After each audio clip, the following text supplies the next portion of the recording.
Good morning and welcome everybody to another session of the Fantasy Ground Home Pathfinder group of ours. Now, we are starting a brand new campaign.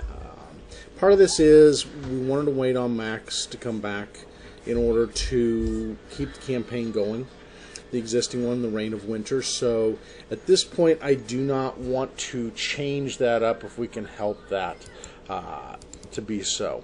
So let's see, do this, the Logitech camera, there we go. Alright, now I got the Logitech camera going instead of the other one. So we're trying to get a new campaign started. What is this campaign? It is based on the ruins of Azlant. What it is the group is going on a second colony ship that's going out to the island of Ancorato. The island of Ancorato is part of what was the old Azlanti Empire. It is a island that is off the original, well, it is what was the continent, part of the continent of the Azlanti Empire.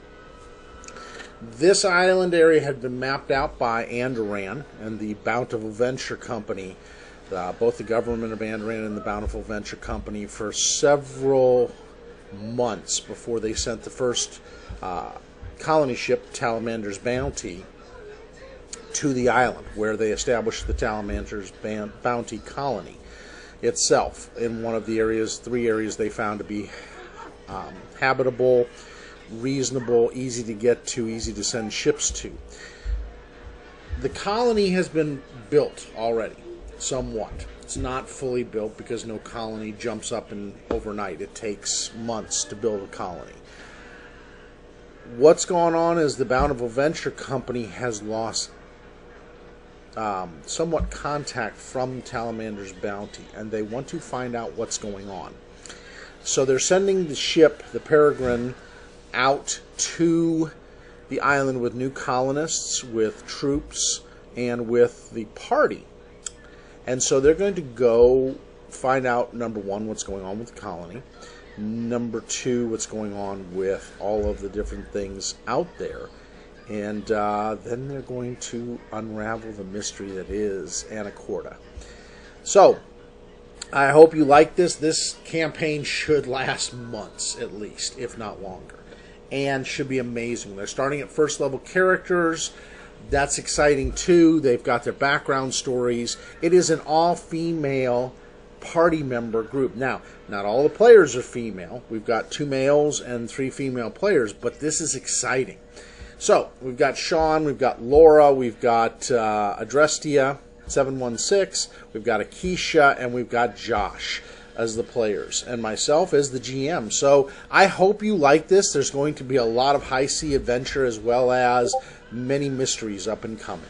So, with that, I'm going to probably get the crew on here so we can begin talking. I'm going to get the voice, let's see, new campaign voice up.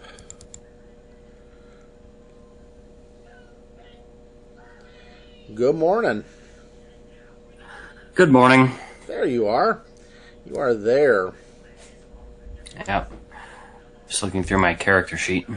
No problem. We just eventually you got to hop your background in there in the notes, and then we should be good. But I've got everything up and going. Otherwise, it looks like I've got everybody in. Sure. And so we'll go, once I've got everybody on here, we'll go through the background of this to take you guys up to where you are currently. Right. As far as my character's background, I'm still plotting through it. It's a long one. No problem. I know you had a long one to begin with, so now you're kind of cycling it over to a new area of the world. Yeah, it's pretty much being completely rewritten. Well, and the nice thing is they've got 2 things on that world, on the Dragon Empires, that you can easily pull up. Yeah, I already uploaded the, what was it, the Dragon something primer, the Dragon something gazetteer. I found a PDF for the for Tieflings specifically, and there was a blurb on it about Tieflings in the Chuye. Yep. So, there's not a whole lot really on that area specifically. So it's given me a lot of freedom to basically write whatever I want. Sure, But, there's just a snippet on it. Now, you've got the player's guide to the Dragon Empires, and you also have the campaign guide to the Dragon Empires. Now, all they do is just give you a little bit more of how these countries were founded and under, whose rule, what's there, what flag they have, and then what are the common alignments and races you find in them. Yeah, I also got 2 of them for Andorran, which is where we're at, but I haven't looked through those yet. So let me see what I got. Yeah, the Dragon Empire's Gazetteer and the Primer. I think those are the 2 that you're talking about. Yep, those are the 2. Those 2 should take you through enough. Again, it's still, you're right, it's a very unwritten area. They haven't gone into the specific countries. They haven't written anything about the specific countries. And I don't know if they're going to. That's the funny part. They kind of hint no, because it's just such a big continent to have to tackle. I mean, it's literally Aveston and Garand all over again in size. Yeah, well, I haven't seen like a full map of Galarian. Well, I have, but I never really got a good sense as to where Tian Sha is. But I'm guessing it's about as large as like the main area of Galarian itself, maybe a little bit smaller. It's huge, and they come over the crown of the world because it's the only way over. To take boat, either side of them, they've got the continent of Casmaron to their west.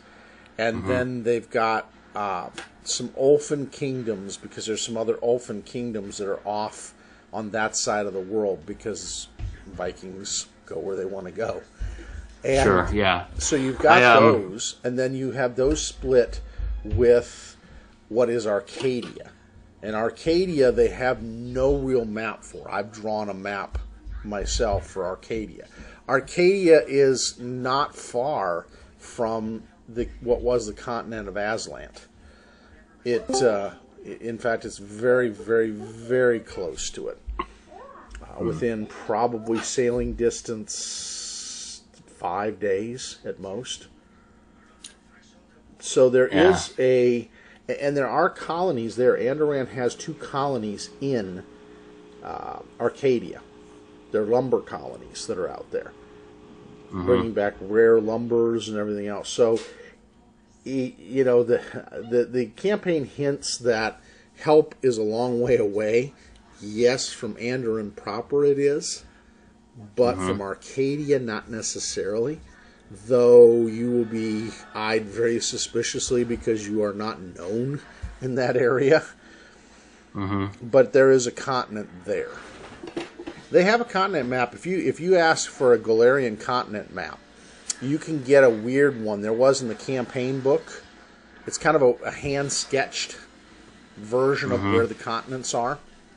Yeah, I tried Googling it, and I did see a few good ones, but it's like I tried clicking on it, and it just brought me to smaller maps than what it indicated that it should be, and I didn't really try to go into it further, but I think they are. I'm actually looking at a map of Tian Sha now. Yes. So it's huge. I mean, it's Tian Sha. I think you were with us at the end of the Ustalav campaign when they ended up bouncing around and came out in Tian Sha. They came out in what was the Korean part of that empire. What is it? Tien Huang or Quan, that's over in that area. So they got a shock and a surprise being in that empire. So most people aren't there.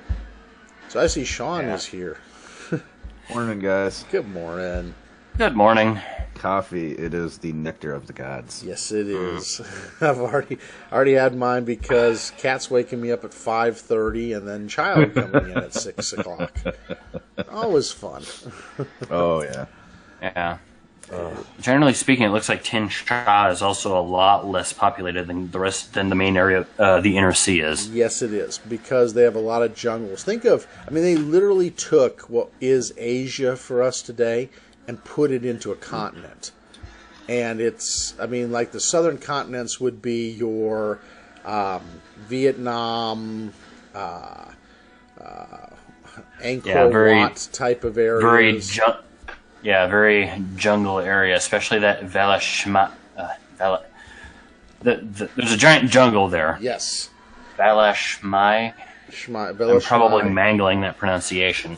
Well, and you notice that they'll put a little bit of history that the dinosaurs are still existent there.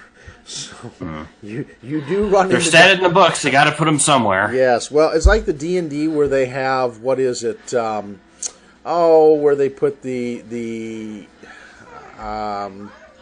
what is it? The one dungeon that's a killer dungeon is down in that area, like the Isle of Dread, because they had the Isle of Dread. The Tomb of Horrors? Yes, and the Tomb of Horrors. Those two are in an area that is jungle, and you find Yuan-Ti and serpent folks and other kind of weird things down there. And in the Forgotten Realms, that'd be the Chult. Yes, Chult, exactly. It was the jungles of Chult. And that's kind of, in Tian Sha, that's kind of their jungles of Chult, is the best way to put it. They have some in Garen, too. The only part we see on the Inner Sea is the northern part of Garen. We don't even have the southern part of the map. So there's a whole second section to that continent we haven't even seen yet. And Distant Shores kind of hints at that. It teases and takes you into a kingdom that you have no map for. Because they have a whole hobgoblin, samurai type of kingdom down there. And then they also have it was kind of a goddess-ruled area. She was like a witch goddess queen for the southern. Their version probably of the Queen of Sheba. And it's pretty wild. I mean, there's some... As you get to that southern continent, there's a lot of wild things that go on that you just don't even expect. Cool. So there's lots still to do in this world. So much that is unexplored and unknown. All right. Well, in terms of getting Syl to the main area, there's a lot of different ways that she could do so. Getting her around when I reset her, because originally I had her have an energy resistance, I think, against fire, but I switched it over to cold. Mm-hmm. So between her and the fact that she's, a bit of a survivalist, she'd easily be able to probably trek over there, especially with how much time she has. Sure. And what you could always do, there's a lot of caravans that go over the crown of the world from Tian Sha that trade with Aveston. So it wouldn't be uncommon to see somebody actually go down into that area. Up there we go. Still not seeing square pictures for Shara. Yeah, that's the one thing I'm going to have to do. Hang on here. You mentioned that, and I have to get those off of where you guys originally posted those. So let's see. Shara. I have to go way back up to where all the pictures were posted. Unfortunately, I didn't get everything quite in there. I got a lot of it. Alright. Yeah, and Adrestia didn't send me a square picture for hers, so I really don't have one. Let's see. There's Shara there with a round one. I just got to go up a little taller, because I think you had it way up at the top. Akeisha, if I remember correctly. It was above the smoking arrow and the Tekamagi and the other stuff we kind of... Yep, there it is. There's your Kiara ones. Just got to keep going up. That's a problem with sleeping a couple times since then. There's one. I'll find it. Oh, there's Sean's for his character. Let's see. There's all the ones that you posted for Syl. There she is. Alright, so I gotta open the original. Save the image as her. So Shara. Portrait. And we should be good. Then I just have to save it in images. Oh, hey, guys. Well, good morning. Hey. How are you, Miss Adrestia? I'm doing okay. How about you guys? good. We're just kind of I'm making doing sure all we right. got all the portraits. There's a Shara portrait. Alright, let's see if I can put it in the character for you. Now, what I will need from you, Adrestia, is I need the original portrait for Markale. That way I can save her under your portrait section of it. The round one didn't work. Well, the round one I have. That's more the PNG, which is the circular one for your token. But then Okay, gotcha. Also a portrait. Okay. Let's see. There's Shara. Pull up. What's up, Munchkie? Where's the control? The control is right here. Put it on music for me. No. Or One more. one more.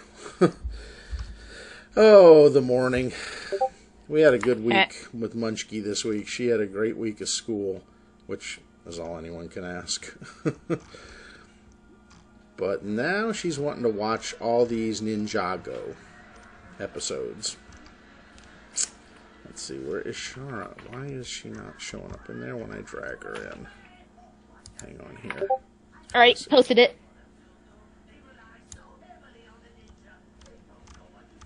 Iconic portraits. Come on, put the portrait in there. There's a capitalized N in parentheses right after my alignment. Is that a note for something? That was because you had given me some background in the past, and I did not know if that's still going to hold true of where the alignment will go.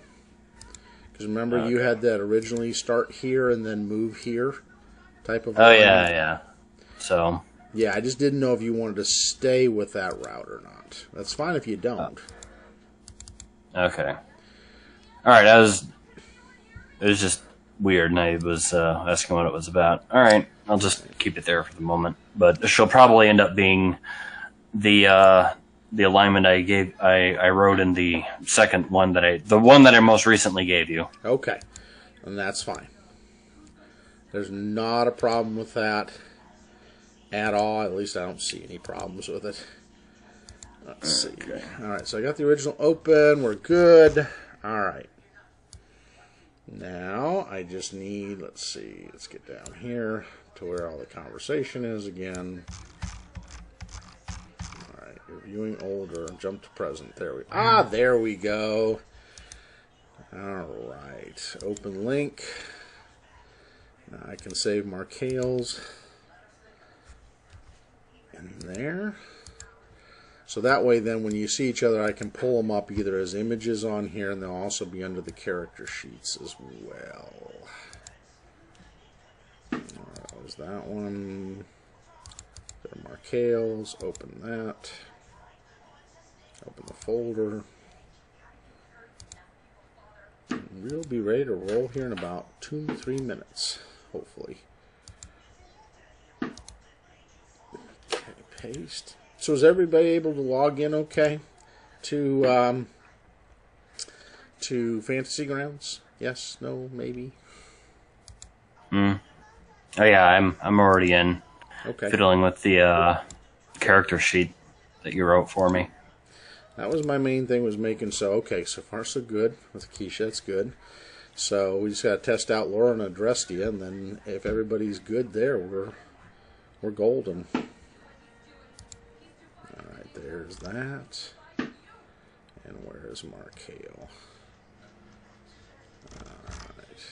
Oh, it actually let me write in 31 attacks. There we I did go. not mean to do that. Oh, no problem. 31 would be a little bit high. Alright, so look, we have For a first level character, just a little. Just a little. We have so far 4 of the 5 portraits. We have Shara, Aurora, Syl, and Markale.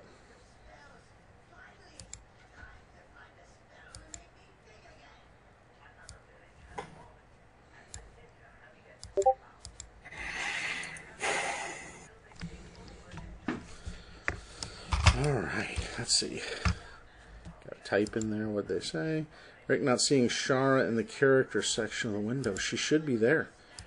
Can everybody else see Shara in there with the wolf head and the green half-orc? Yes? Does everybody else?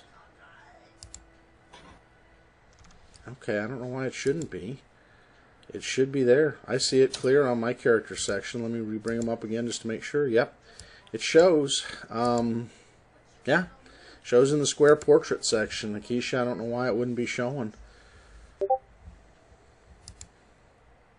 Okay, no problem. Yeah, sometimes it doesn't refresh itself real well. Alright, let's do this. Why isn't it?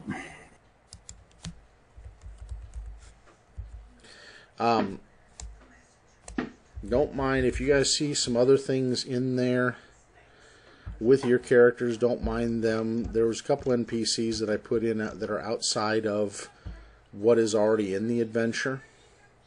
So, yeah.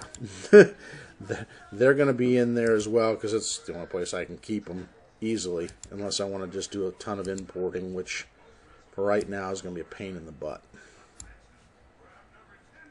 Alright, let's see.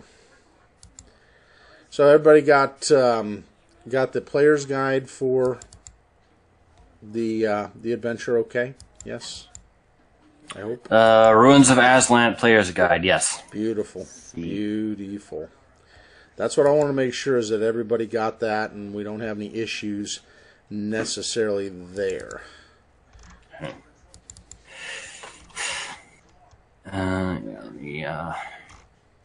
Just kind of brief run over it. I mostly look through it just for the just for kind of what they needed and some of the suggestions as far as like what kind of characters you would need. It doesn't hurt to do that, just to have those there, because again, you don't know what skills you end up needing. I mean, I leave it pretty open to you guys. I'm not going to tell you necessarily what you have to have, but it doesn't hurt to look over that. All right, let's see. Basic aquatic rules. Yeah. So really interesting. Yeah, Elixir of Two Worlds. Yeah, there's some cool stuff in there. It's just a matter of affordability. Yeah. All right. So yeah, the only issue with my character in that regard is mostly just the fact that because she's never been since she's been mostly inland her whole life, she never learned to swim. Sure. So I mean, even the original, even when I was planning on using her in Osirion, I was planning on picking it up anyway. Right. So, but she won't have that as one of her skills until 2nd level.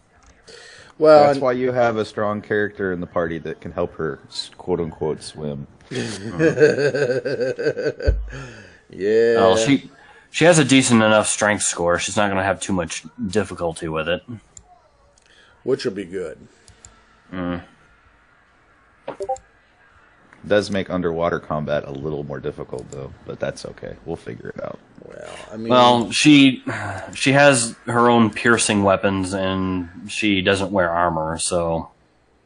I mean, you do have, again, you have a sort of with your strength an untrained swim, so it would be as if you trained yourself on your own thing, but you're not an expert swimmer, so if waves or undercurrent or undertow hits you, you're pretty much screwed. But in shallow waters and other places, if you got to go diving down, you're not necessarily going to drown, if that makes sense. I mean, that's kind of how I looked at those untrained skills. They're just I guess, it's their way of kind of dealing with it. Yeah, I mean, it's a skill that doesn't require training. A lot of people can be talented at it, even if they've never seen a body of water before. Yep.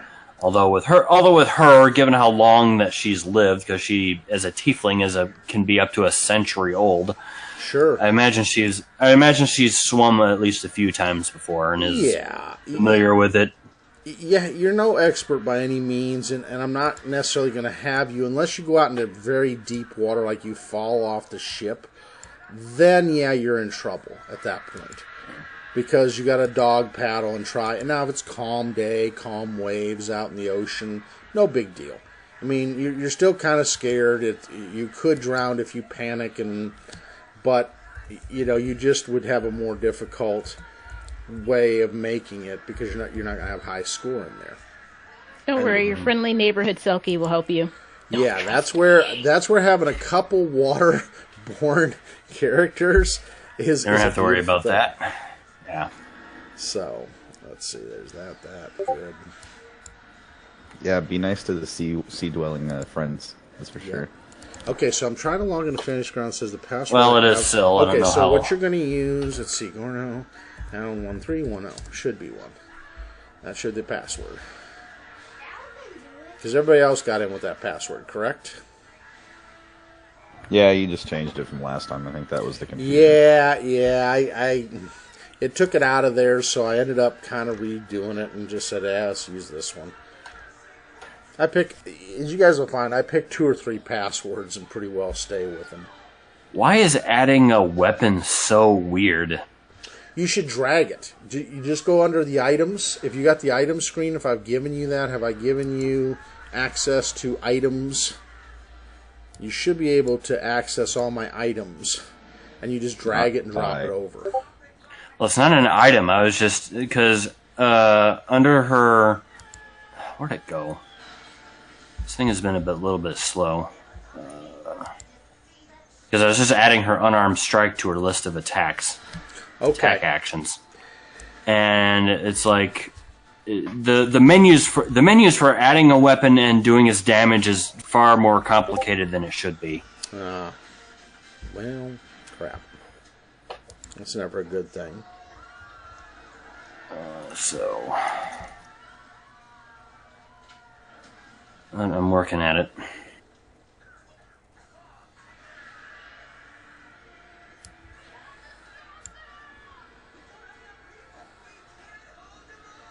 Let's see. Gotta love Munchkie. Can you turn down Ninjago just a little? Thank you. Multiple of ability bonus. How do you tell this thing to determine like a die type?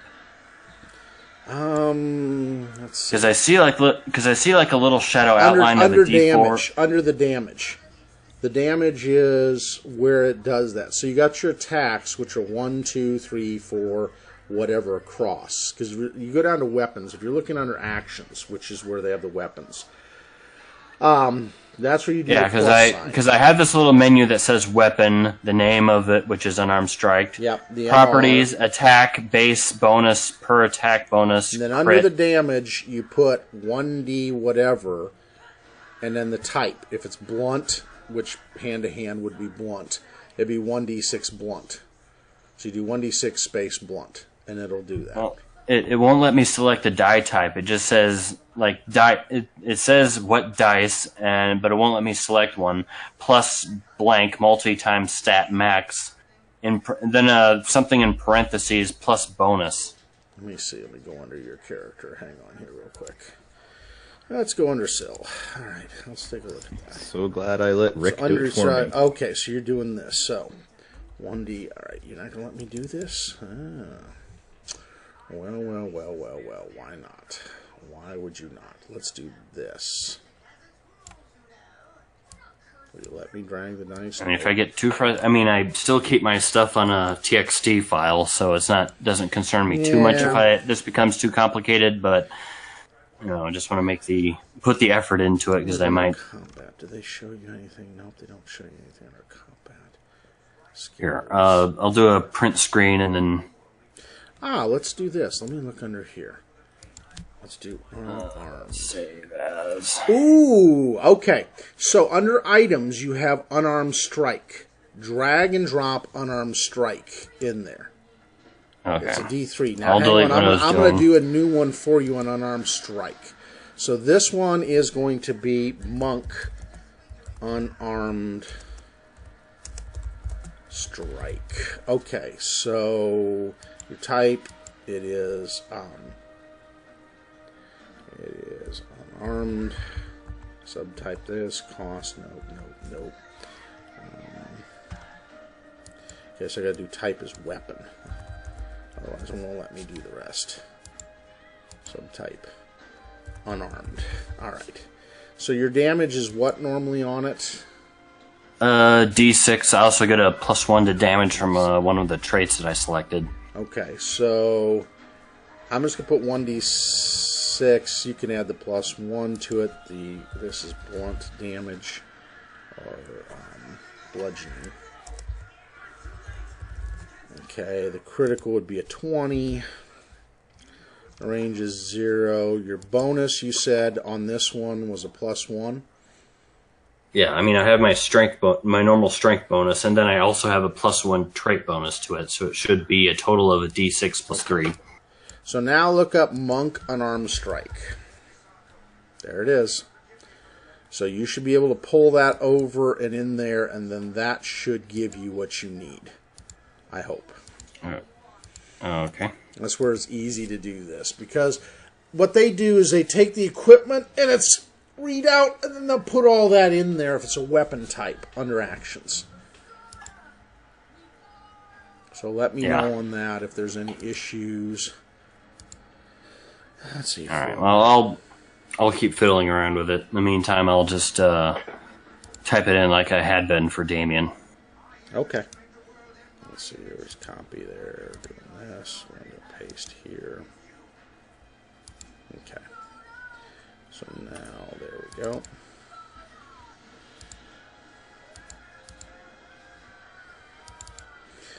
All right.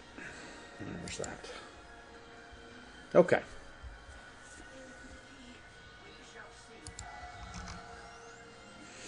All right. So did we hear back from Laura? Is Laura? I'm not on any. I saw a post. Sorry. No problem. I'll make sure to join the Discord group and voice for new campaign. Yeah, because otherwise she isn't going to hear us. And that would be tragic. Fortunately, we're early, so we got a little bit of time here. I'm going to do a save to make sure everybody's information, update save in there.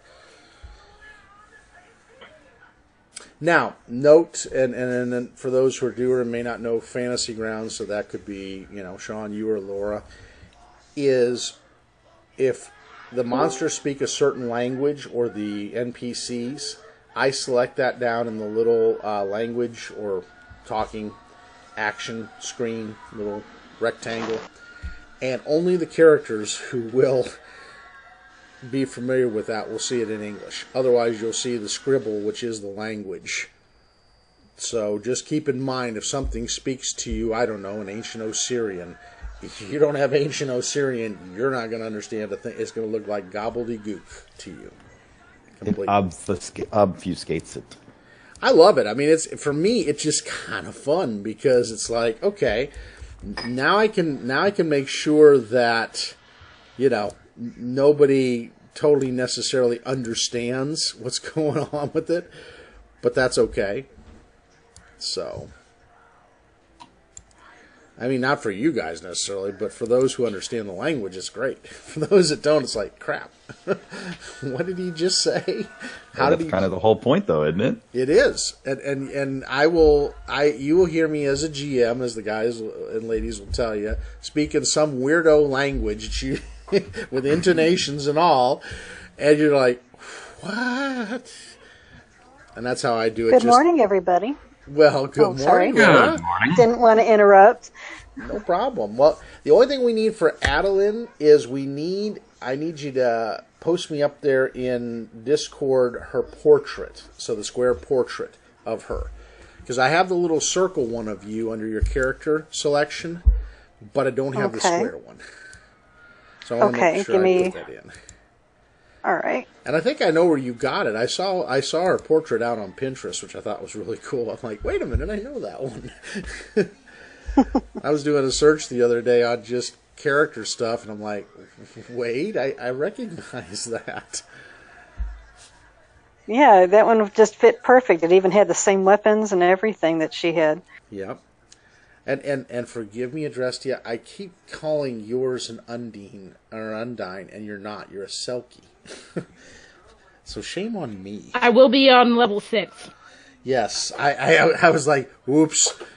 Sending post-ups, I posted that up absolutely horribly wrong. Everything else on target, but I'm like, dang it. Yeah, I don't get seal shape or wall shape until level 6. But I am an Undine. I'm just going to play up the sulkiness of it super high.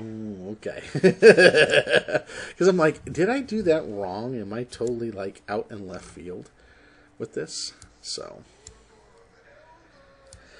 all right. Now, I have to warn you guys, I have never used Fantasy Grounds before, so I am a little lost. Okay. I was intending to get up this morning and go through a bunch of tutorials, but I get called into work. No problem. So That's I feel bad that I'm going to be lost. Well, the main things that you're going to want to know, like for instance, that rectangular screen that will give you, it'll come up saying, you know, all the information on things, and you got a little area you can type into. That is where you're going to roll your dice. So if you pick up your dice and you toss it over it, it will come up and it rolls. Oh, see? okay. So it will do that. Now, with the character sheets, this is the key thing with character sheets. Open your character sheet and always keep a little window of it up. Because, for instance, I've got Adland up right now. If I want to roll her perception check, I just click on the dice and it adds in your perception. You'll see a little dice on that first front page for perception. Under actions, I see that. you'll see dice too. And you can click on those and they will roll for you. So like that, I clicked on your combat with your light crossbow and it comes up with a natural 20 plus the, you know. So if you click on that, or for the dagger, you can do that. So you just click on that dice again. You double click up there and it'll roll. Or for the other dagger, or for the rapier. See? All those dice roll. I see. And it adds it in. Same with skills. If you go under the skill section and you click on the, I believe, total. Yep. You'll see a little dice there and you double click. Boom. Or actually single click, I'm sorry. I don't think you have to double click. Or do you? Yep. Yeah, you do have to double click. So it'll come up and it will roll and add your skill amounts in it. So anyone who's not used that, that's the key. If you want to get all your bonuses added in, so you can do that. Or if you just do a simple melee attack, if you go under the combat, you click on the totals, they will roll. So say you got an item you haven't put into your inventory yet, but you want to roll a roll for it and add your attack bonuses in there. You can do that for that particular item. Inventory, anything you drag and drop into inventory will go into the place it's meant to be. So if you drag and drop armor out of the item screen in there, if you get a new item of armor and want to wear it, it'll come up and automatically add all that into your armor sections. Same with nice. Okay. combat. If you drag and drop your weapon over there from the items, so say you get a +1 longsword, you look up +1 longsword, drop it in there, it'll put in all the bonuses, the magic bonuses, the critical into your actions section. So a lot of this is drag and drop. Now, if you want to converse from your character, you'll see that little conversation bubble up there, speak as a PC. So you can click on that, and then it's you down there in the type section. So you can speak. Or if you want to do for a certain language, you can click on the language under your notes. So say I want to speak in Aquan. You do that, and or you can, or if you want, you can just go into that long screen, click down on that little arrow button, and you can select the language. And I put most of the common languages of the world in there. Okay. Now, mind you, I haven't got a few in there. Okay, so I'm going to put some extras in there. I'm going to put, oh, yeah. I'm not too worried about it. I mean, most people are Tal'Doran. I'm going to put in Tien at some point on there. So, let's put... My character's Asian. Yes. So, yes, Bug. Go play on your iPad. Bring it to me and I'll get you to unlock it. But yeah, you can do that. I can actually put more languages in there as I choose. And I will. Don't worry. The unfortunate thing is they don't go from campaign to campaign. So I've got them in other campaigns, all that stuff added in there. And it just doesn't transfer. Here you go, Bug. Oops. I did it again. Sorry. All right. There you go. Go play. Let me know if you got any problems. So, yeah, there's a lot you can do, and you can look up things. Like, for instance, if you want to see what your spell does, you click on spells here, and just type in the name of the spell, and it'll show you your component type, so verbal, semantic, material, what type of material component. Is it arranged? Is it how long does it take for you to cast? Your duration, any saving throws, spell resistance. Because I know, Josh, we were looking them up on the internet. You don't have to do that. If they're in here, you can click on them and you can take a look, and it'll show you. Do what now? Well, so for instance, you click on the spells, the little purple spells banner. It'll open up your spells search screen. And say I've got Ablative Barrier, and it's a Mythic Adventure spell. You can you click on that Ablative Barrier, and it'll tell you your school of magic, your level to cast it, any components, casting time, range. Basically, it gives you the same breakdown as if you were looking in a player's handbook or a core rule book or an Ultimate Magic. All those are in here. And those little red buttons beside each entry. And they'll tell you everything you want to know, including if it's mythic and how mythic it enhances it to be different than just a standard spell. So all that's there. Skills, kind of the same way. You can click on the skills and look there.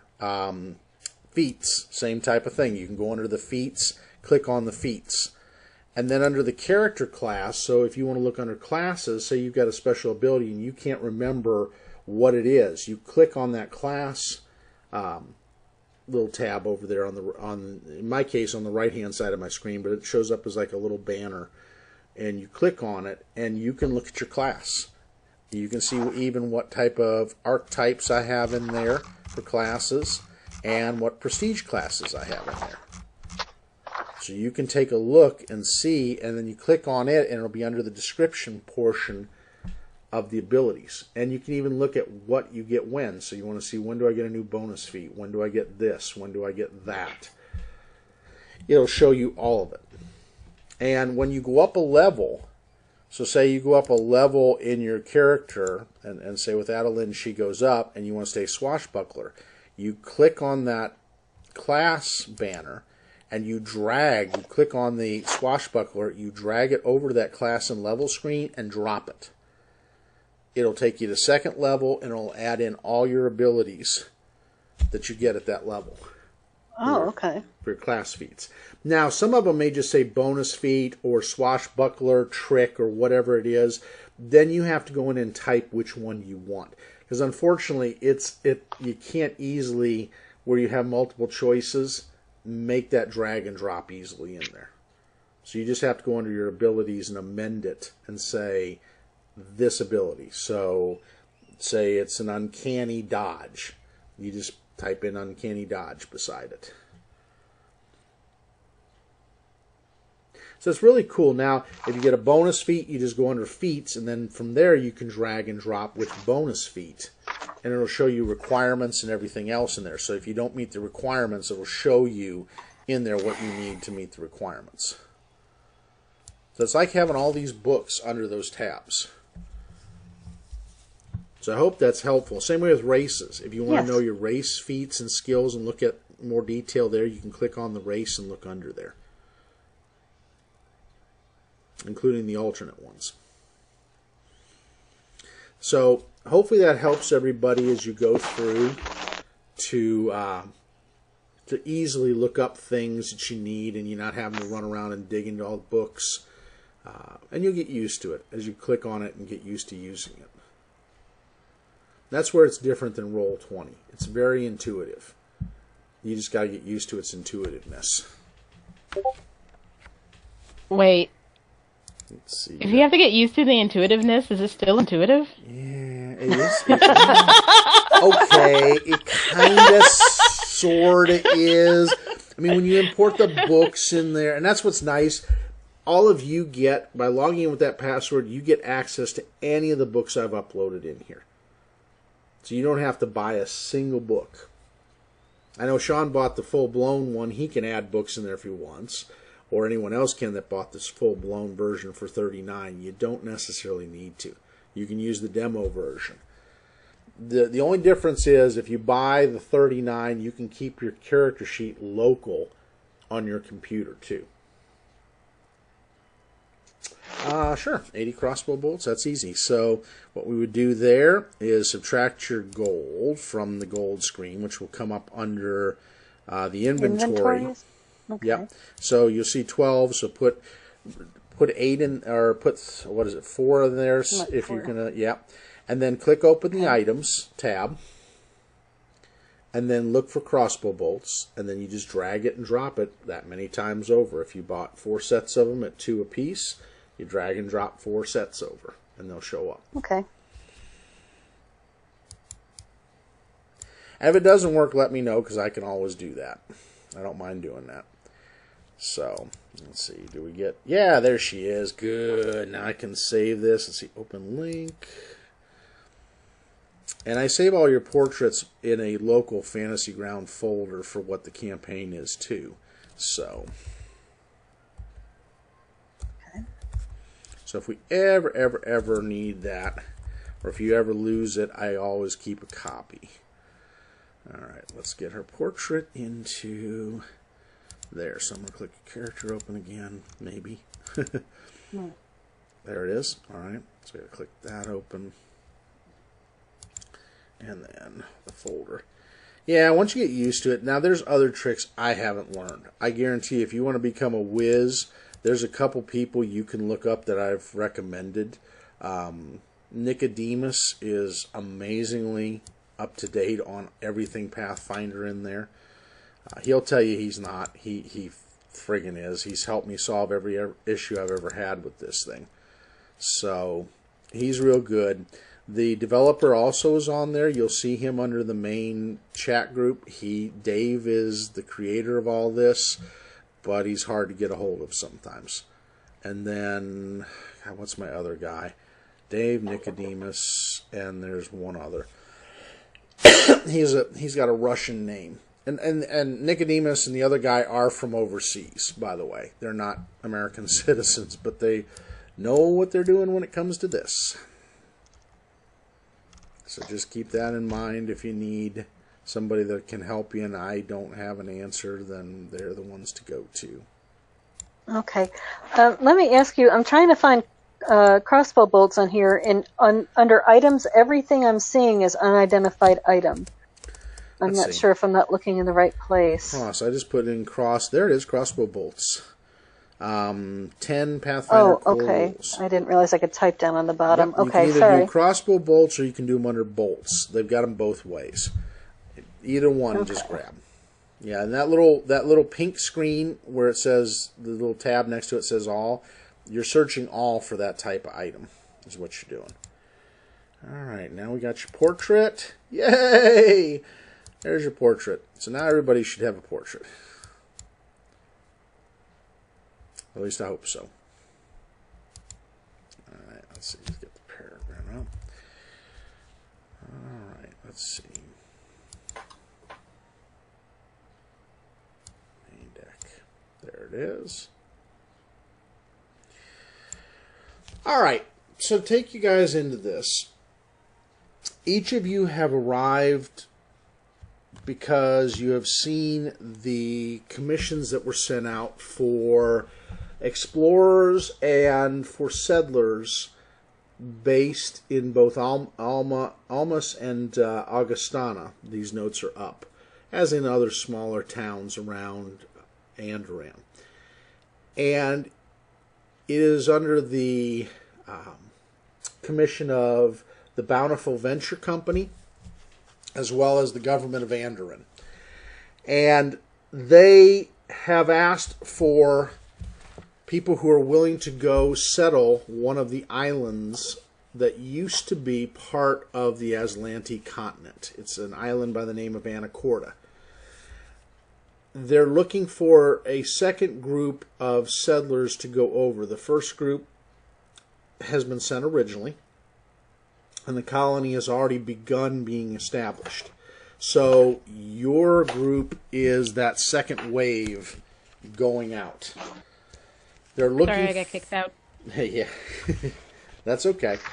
They're looking for about a little bit over 100 settlers to go over.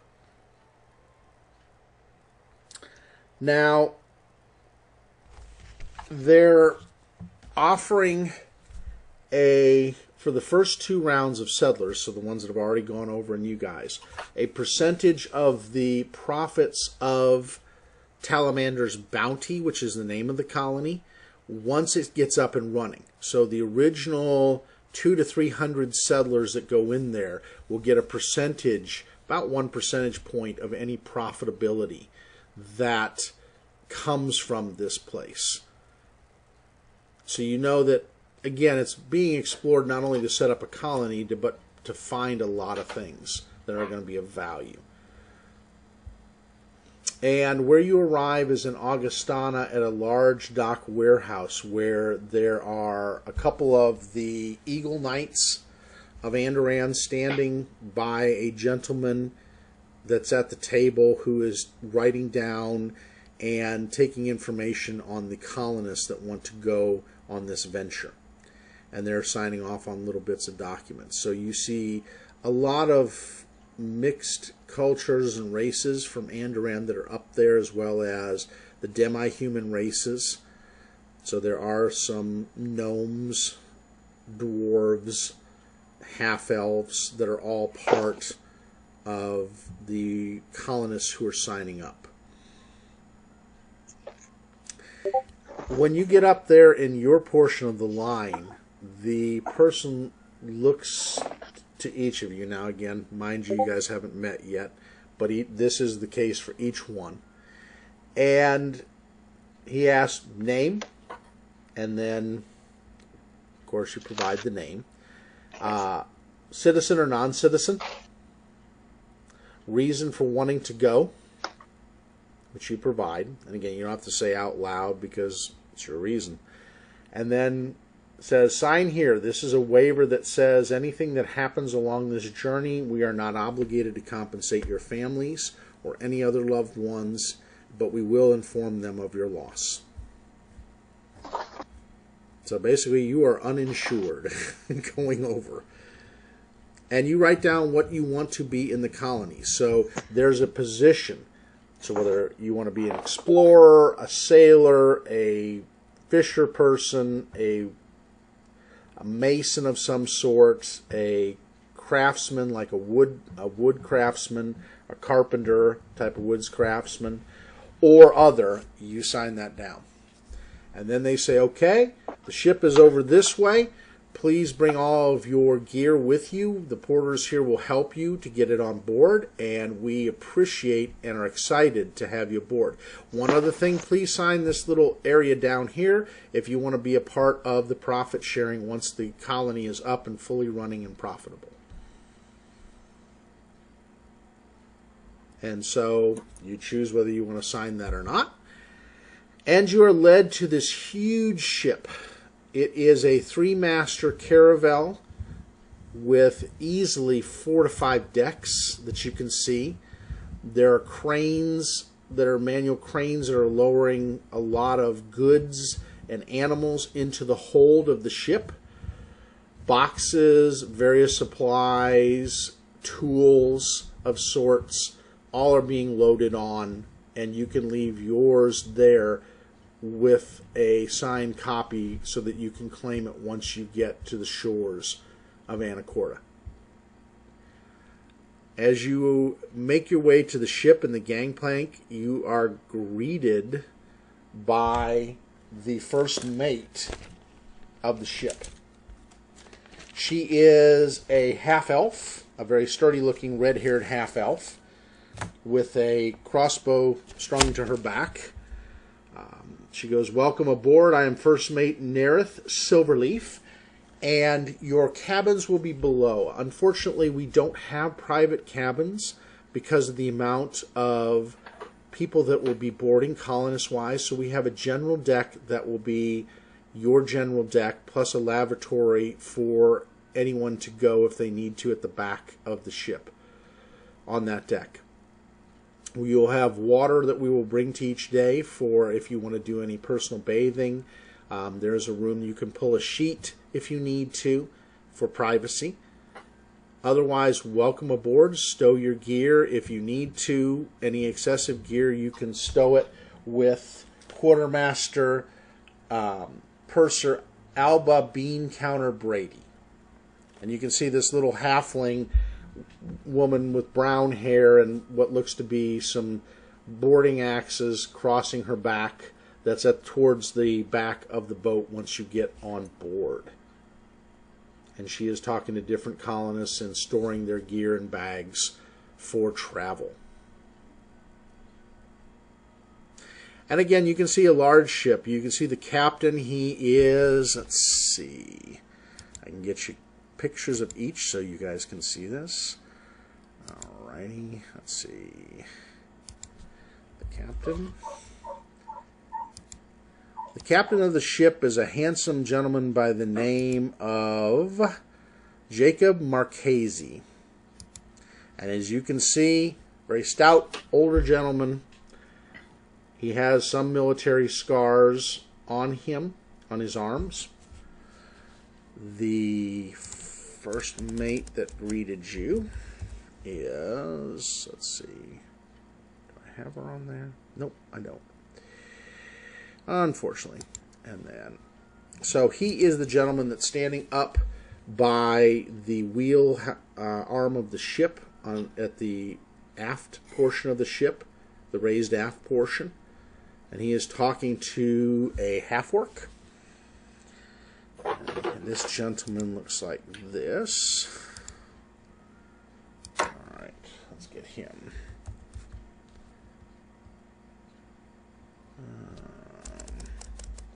Where is he?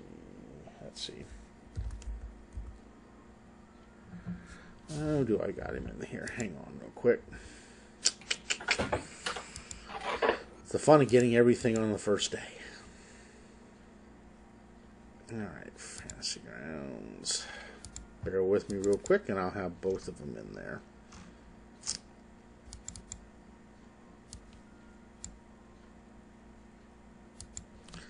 So the first mate, that's her right there. With me, boom. And then also your half-orc. Real quick, and I'll have him up there too. There he is.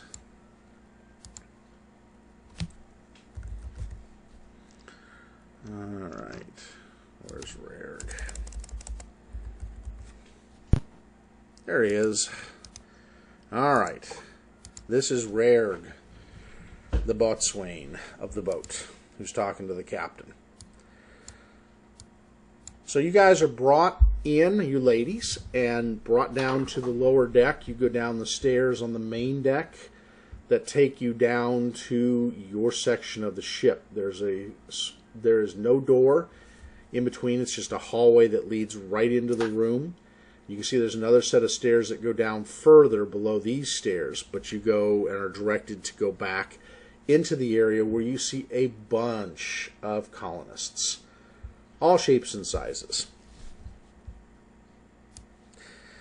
And you have a small chest, sea chest, with a key in it that you can take out to stow any gear that you want to stow, private gear-wise. People seem a little upbeat overall.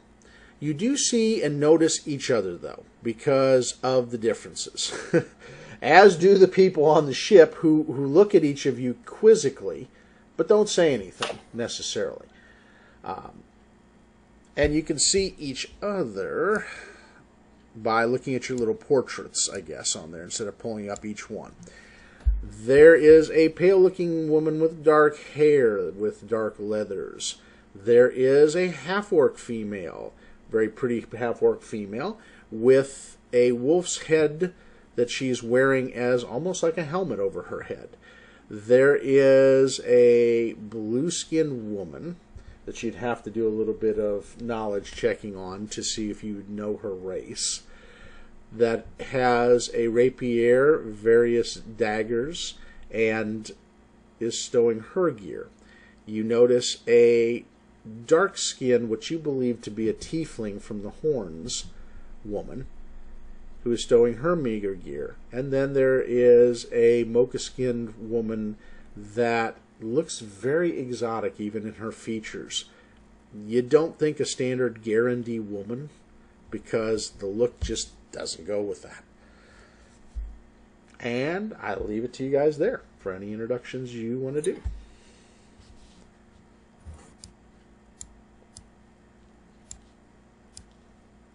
Well, Adeline doesn't really have a lot of time to make introductions with other people because she's carrying a lot of things around and setting up a living area with an older half-elf kind of directing her and telling her exactly what to do. Okay. So she hasn't had very much time to look around and meet and greet. All right.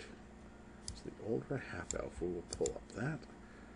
Let's see if I've got one here. Syl is just kind of sitting in a chair, looking bored out of her mind. Arms crossed, eyes closed. Just sort of, pulling the piccolo routine. Kind of relaxed. Markeo is flirting with the sailors sitting on some crates of goods, entertaining them with a story. Which they are very interested in. The plot is double D. I mean, the plot is very interesting.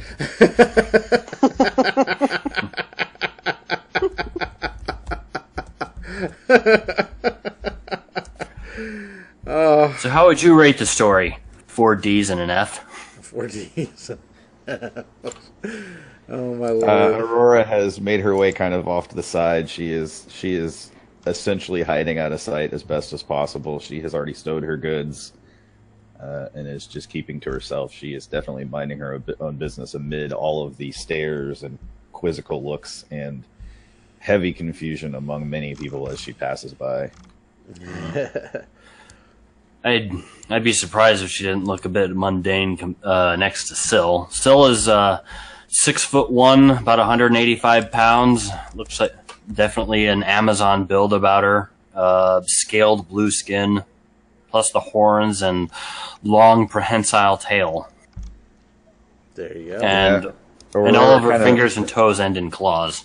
Aurora looks her up and down and kind of smirks. She's appreciative of the fact that there's someone who actually looks stranger than she does. And so that's your servant, Adeline. Your older half-orc with a scar on his face. Oh, okay. I was able to pull one up. Now, again, that's not necessarily plate. It's just an honorary kind of thing that he wears decoratively on him. All right.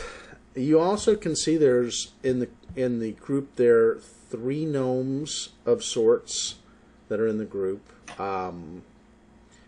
You do see different people of different Tal'Doran or Chelish descent, because Andoran's kind of a mix of both. There are some half-elves. You do see towards the front of the ship a little more area that's set out for a woman that is very striking. Let's see. Let's get her up. There we go. And I will share this. That is the woman. And she has what looks to be 2 advisors with her and a couple of the soldiers that look to be wearing Eagle Knight soldier attire. You can see of the whole, there's probably about 20 soldiers that are milled about the room, and 2 what look to be officers. One a female officer, which is talking to this woman. And then the other soldiers have a look. Let's see. See if I can show you what these guys look like. The dress of them is like this. Even though they're different shapes and sizes, the uniform is like that. Which, you know, anybody from Andoran knows that that's the traditional Eagle Knight soldier. They're not necessarily knights themselves, but they're soldiers that are working their way up to be that. Mark Hale loves a man in uniform. There's quite a few of them here. And again, you see various different colonists that are there, but this woman strikes you as possibly maybe an assistant governor or mayor of the city. Is your character Damien's daughter or something? Damien and Markel can never meet. Let's just make that clear right now. This would be bad. Bad. Really bad. Yeah, I can see the flirting going on. That would just be, you guys would be trying to out-flirt one another. All right, so after about 3 or 4 hours, you can hear the calling from up above that they're pulling in the planks, they're shutting the different holds, and getting ready to set off on the journey. So you're welcome to go up on top deck, or you can stay below deck, depending on what your poison is. You can see that woman with the striking look is going up along with 2 of the soldiers to the deck. There's a loud squeal of delight as Markel is hefted on the shoulders of 2 sailors. Like, oh my god. so it's like one's on each side, and she's just like, oh boys. Oh Lord. Her Yeah. eye roll is so strong you actually feel her rolling her eyes. I don't want her to strain her yards muscles. away. Aurora is also down below, and she's actually stringing up her hammock. Okay. 2 of the rafters underneath, and once she has that strung up, she will make her way up topside and kind of slip off to a corner and just observe and pay attention to what's going on. Perfect. You bought a hammock too, huh? When you sail these seas, you learn very quick it's better to rest than to be unprepared. Well, and you can see Indeed. one gentleman passes. Now he is talking to what looks to be a bald woman with tattoos. She is kind of a ruddy-skinned woman, and you guys can make a geography check if you've got knowledge geography to see what her descent is. It'd be a DC 13 roll. Oh, nice. Good job, Sil. Alright, let's see. Or is it Shara? Nope, Shara. Shara did, so it's a 9. Nope. Yes, Adeline, she screams Shonti, like a Shonti tribeswoman from Varisia. Because they choose not to have hair because the opponent can pull the hair and cause damage and possibly put them into a bad position. She doesn't. The tattoo is her decoration, basically. And she's walking with a gentleman that is in leathers with what looks to be kind of an outer cloak. Yep, I sure do have one of her. Hang on here, and I will pull her up for you. That is... Yes, okay, so that would be her.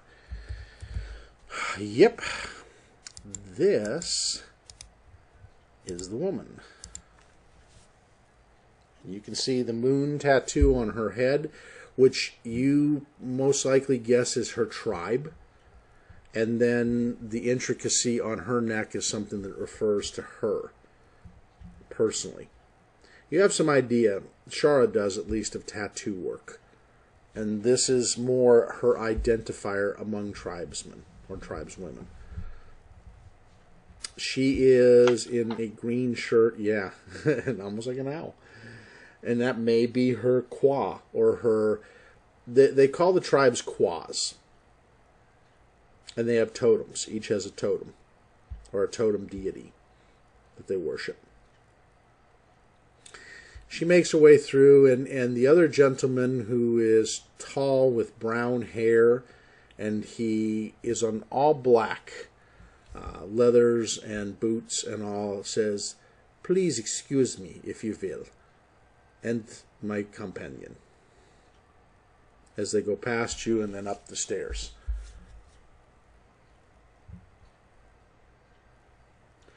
And he is, let's see, he looks like this, if I've got him. Figures I gotta load him up in there. Alright, give me a second and I will show him to you.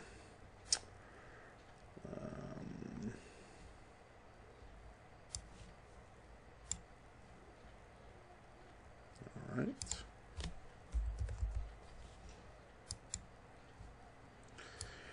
Alright, this is a little smaller one of him. I'll have to put in a bigger one later.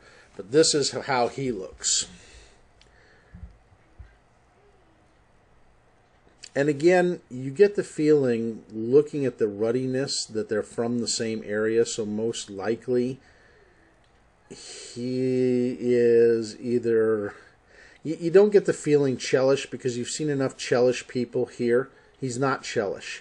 You're guessing maybe he is Varisian, which is one of the gypsy-ish races of Varisia. And the Shonti and them kind of share the country along with the Chelish. But he has almost a, I don't know, kind of a darkness to him, but not necessarily evil. He just is mysterious, is the best way to put it. A couple of the gnomes go up on deck, as do some of the sailors. And an older woman. The older woman is a dwarf. She's an older-looking dwarf. Let's see, there she is. And this is how she looks. She's got lots of charms around her neck and her hair. And she's not bearded, which kind of odd for a dwarven woman, but she wears no beard. And she looks almost like a merchant type, going up towards, and she goes upstairs and heads towards the front of the boat, the bow.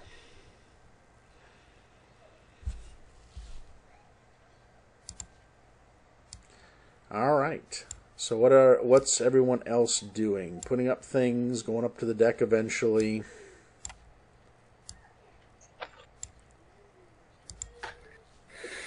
Yeah, so we'll hang out on the deck just to get a breath of fresh air.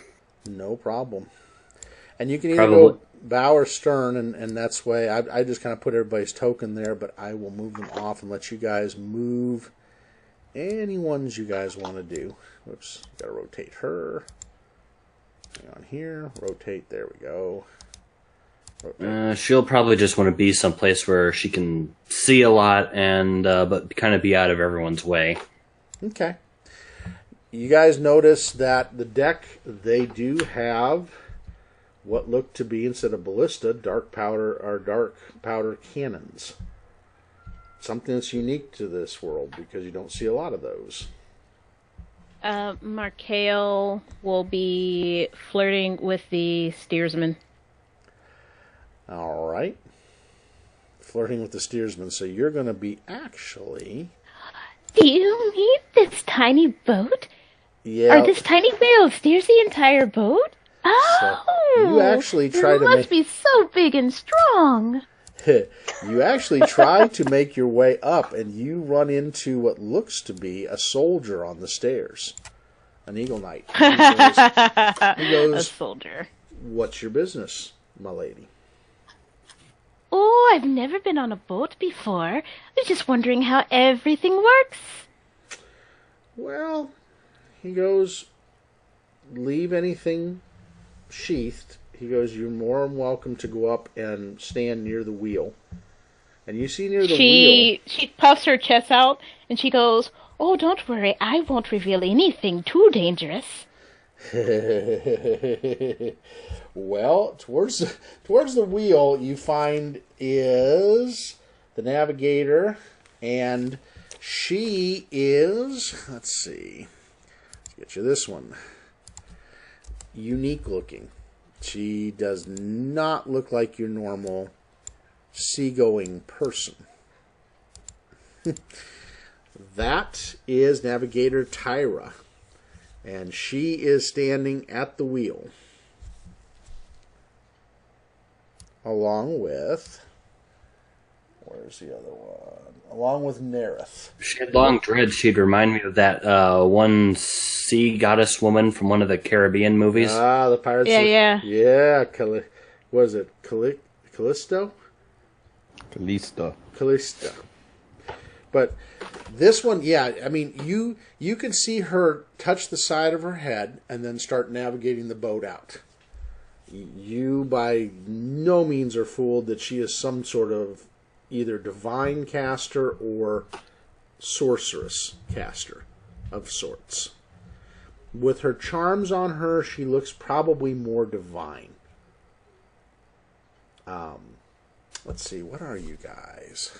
Different classes. Markale is a druid, yes. As a druid, you can make a roll for knowledge religion.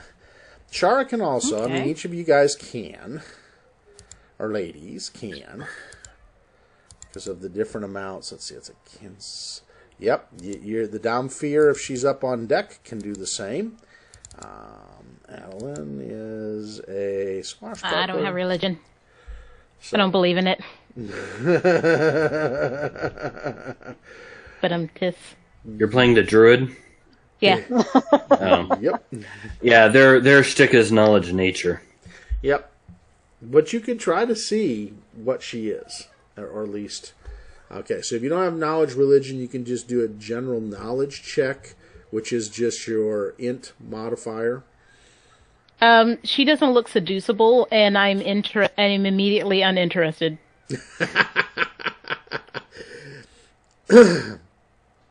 Ooh, nice, Shara. You think... Am I, Damien? You think maybe Oracle? Because of the way Even before the... she's looking almost into her mind's eye, which would not be unusual for a ship on a long voyage. But yeah, I mean, she is guiding the first mate, which has standing near the wheel, which is Nerith. Now you don't see the captain. You're guessing he's probably in his quarters at this point. Long voyage. Hang on here. Let me do this. I got this one up. Yeah, if Damien was here, he would have been hitting on every woman in sight. He's actually been a bit subdued since the two of you joined the group. You know. It's kind of one of the fun things, but yeah, this one, this voyage and all the people, yeah. So out you guys, or all of you go on the boat. You're cutting through the water out from Augustana. The city is gorgeous behind you. It is just a view that's breathtaking. You guys are making your way out of the bay as the wind begins to pick up.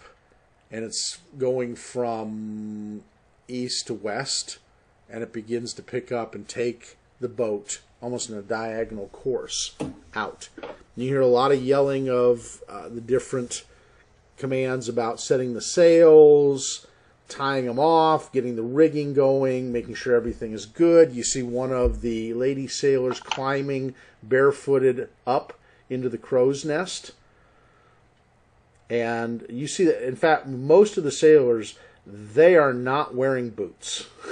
Most of them are wearing bare feet. Just because of the spray on the deck and the slickness. And you notice that, each of you, as you're going, that the deck is quite slick for a deck. but there is a little bit of a railing that keeps everybody in. What's ahead? You see some other sails, different types of sails. Again, Taldoran for right now. You see a frigate in the waters patrolling them, a large frigate and a large man of war as well. As you know, that they do not tolerate piracy, and actually the frigate's going to escort you. It's moving to escort you out of the harbor and the sea that's around the harbor. And so you are escorted out, and it takes the better part of a couple hours for the ship to move to where it's moving out into what is open water sea. And this is the sea that separates Gironde from Aveston, which you are on right now, the current continent. And so, let's see, what do they call it? I can tell you the name of the sea, or the ocean at least. It's the Inner Sea. There you go. The Inner Sea, hence the campaign names. This is the Inner Sea. And you're making your way towards the Steaming Sea, the Fever Sea, and the Arcadian Ocean. And what you know, this voyage, and talking just around and gathering information, this voyage is going to take about 8 weeks to get from here in Andoran to probably about almost 2 weeks to make your way to the edge with Rahadum and the Chelish Empire to the north. And then you'll make your way from there across the seas. Aurora walks up to one of the closest sailors to her and actually asks about the slick deck. Having experienced plenty of sailing at this point, she is definitely piqued by the slick deck that is extremely abnormal. So she's inquiring about the slick deck and the purpose of the slick deck. He goes, it happens. He says, sometimes until we get out to where we can do our normal duties, things get pretty slick pretty quick. The salty sea air. Yeah, he says, we're an older ship, but he says we're a sure ship. We haven't lost anybody, he knocks on the side of the rail, in quite a while. He says, you'll be safe. He says, just don't lean over the edge and do silly things that you shouldn't do going out to sea. Aye. And then she walks back and continues to observe the strange-looking woman. Yeah, the Shonti woman is talking in a language, and there's a lot of talk back and forth. It sounds, for us, it would sound like Romani Gypsy language. They're going back and forth in it. And they're conversing quite fluently. Though, it's kind of funny because even though he's got a tan complexion, it's not a bright tan complexion like hers. It almost has a little bit of ashenness to it. In fact, you could do, does Aurora have knowledge geography under her? She does not. Okay. You can try to do a general knowledge check, which is just the int. Let's see, you got nature, place, no. Yeah, you can just do a general one. Because the one you have is not going to help you so much in identifying both of them or what region they would be from. But the dialects, I mean, let's see, you probably have, nope, you don't. That would have helped too. If you have linguistics, it would have helped a lot to narrow down the dialects. Yeah, it was a 12. I couldn't get it to roll in chat. I tried. That's all right. A 12 is, you basically kind of think it's a dialect of Varusian language, but it's different than from where this woman is from. It's got a different set of intonations. It's almost like going to China and somebody from northern China talking to somebody from southern China. Yeah, there's a dialect difference. Yes, there's a distinct dialect. So you're guessing maybe he's not from Varusia, which there aren't too many other places you know they are in the north, but it's somewhere else. And again, his whole demeanor, you almost feel comfortable looking at him for what you are. Very same type of thing. Dark clothing, almost a demeanor of confidence and no fear. So you would guess something maybe similar to you somehow. Or at least deals with similar things that you deal with from your background, because you've been around enough from where you were from to know just the actions and the demeanor strike you very similar. Okay. She's not. Now, as Shara watches the Shonti a little bit, you get the feeling you two would be very much able to converse about life. She strikes you very similar to what you are. Not race-wise, but what profession you choose. So. I'm gonna Aurora's gonna walk up to him then Okay. and introduce herself and ask intriguedly, is the best way I can put this. Ask kind of questioningly, been on any hunts lately? He chuckles a little bit. Ah. No, unfortunately, since I have left Ustalav, there has not been as many hunts as was in Lepestad. He goes, I am Yosef Malentius of Lepestad. And he does a kind of a curt locking of the, almost like the old black and white movies where you see the barons or the inspectors click their heels together and then bow. That's very much the vibe off of him. He's doing that. He goes, I do hunt sometimes. And he says, and maybe I will where we will go. One never knows. One must always be prepared. This is true. It was a pleasure to meet you. And my pleasure as well. Hopefully we will converse again. I am 100% certain that is bound to happen. He says, I welcome it. The woman kind of says, a huntress is she? With almost a confidence to her, and nods her head. And as she says that, as the other lady says that, Aurora has reached into her pouch and has pulled out her rose holy symbol, and she is fingering it very, just in her hand, playing with it, toying with it, eyeing both of them very carefully, but not making any motion that would disturb him or make him think that anything was up. Just enough that she's making it known to him. Mm-hmm. And that sort of thing. He notices. You can see a small symbol on him that he wears, not necessarily noticeable to everybody, but you can see it is a golden key that he wears on near his lapel. Gotcha. Like a little pin. Yeah, it's a well-known symbol to most. It's the symbol of Abadar.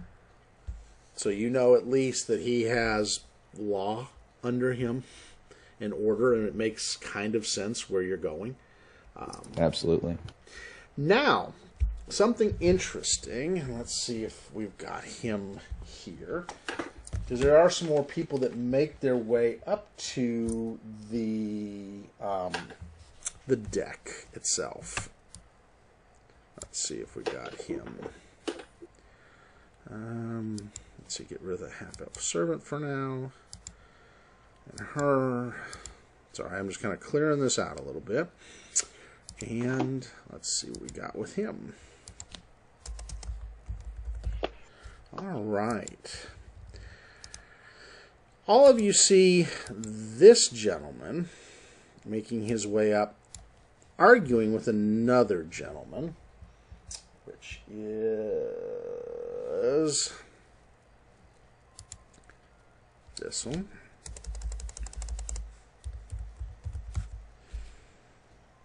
All right. These two gentlemen are arguing. One clearly wears a symbol of Abadar. The other wears a hunter's bow silver symbol upon his neck. So, I think one of you, hint, hint, you'd have to do a perception check on him, Shara, but you could do a perception check on him. Let's see if they've got the, yep, there he is. He's walking up this way. Yeah. Exactly. The blonde-haired one that's come out is that. And you notice that as clear as day. Given that we're on a windy ship in the middle of the ocean spray, you'd definitely I imagine, looking at the cover of approximately every romance novel. Oh, yeah. It's, well, these two are very, I mean, the one wearing the Erastil symbol is strikingly handsome, as is the older gentleman who wears the Abadar key, which you can see a slight nod and notice from Yosef over his direction and a nod towards him, which, even arguing, the other one nods back. So you are getting the feeling that these are most likely the clergy going out to be there in the colony itself. Oh yes, the blonde half-elf is wearing the Erastil symbol. And they're arguing the merits of a happy hearth versus an orderly city. And they're arguing quite loudly. It doesn't look like they're going to go to blows or anything, but it's just, you can tell, probably really good friends who just differ very, very strongly in their religious beliefs.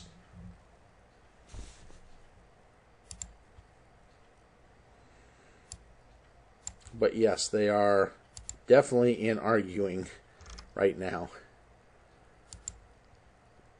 So depending on what you want to do, let's see. You were down there, down in the lower decks, weren't you, Adeline? Are you going to come up, Adeline? Oh, no, I'm up. Okay, you're on the deck. I'm up, and I'm over towards the... I'm not familiar with ships. What do you call the front of the ship? The bow is the front, and the stern is the back. Okay, thank you. I will be at the bow of the ship.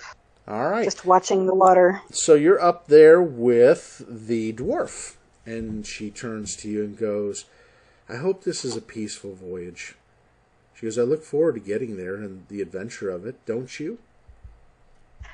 Yes, I do too. Although I agree with you. I'm really hoping for a nice, peaceful voyage. I can use a little bit of downtime just to relax. She goes, agreed. She goes, I've traveled much in my years, and this is just another brand new adventure for me. She goes, oh, I'm sorry, where are my manners? I am Alba Divinvar. I bow and take your hand. Very nice to meet you. Oh, it's very My name wonderful. is Adelind. Well, Miss Adeline, it is wonderful to meet you as well. She goes, you look like the adventurous sort. I have been known to go some interesting places.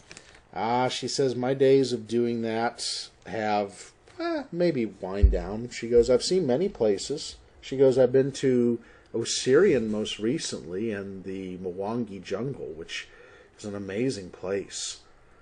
So many natives and so much richness there that people think they are backward, but they are not. They are quite civilized.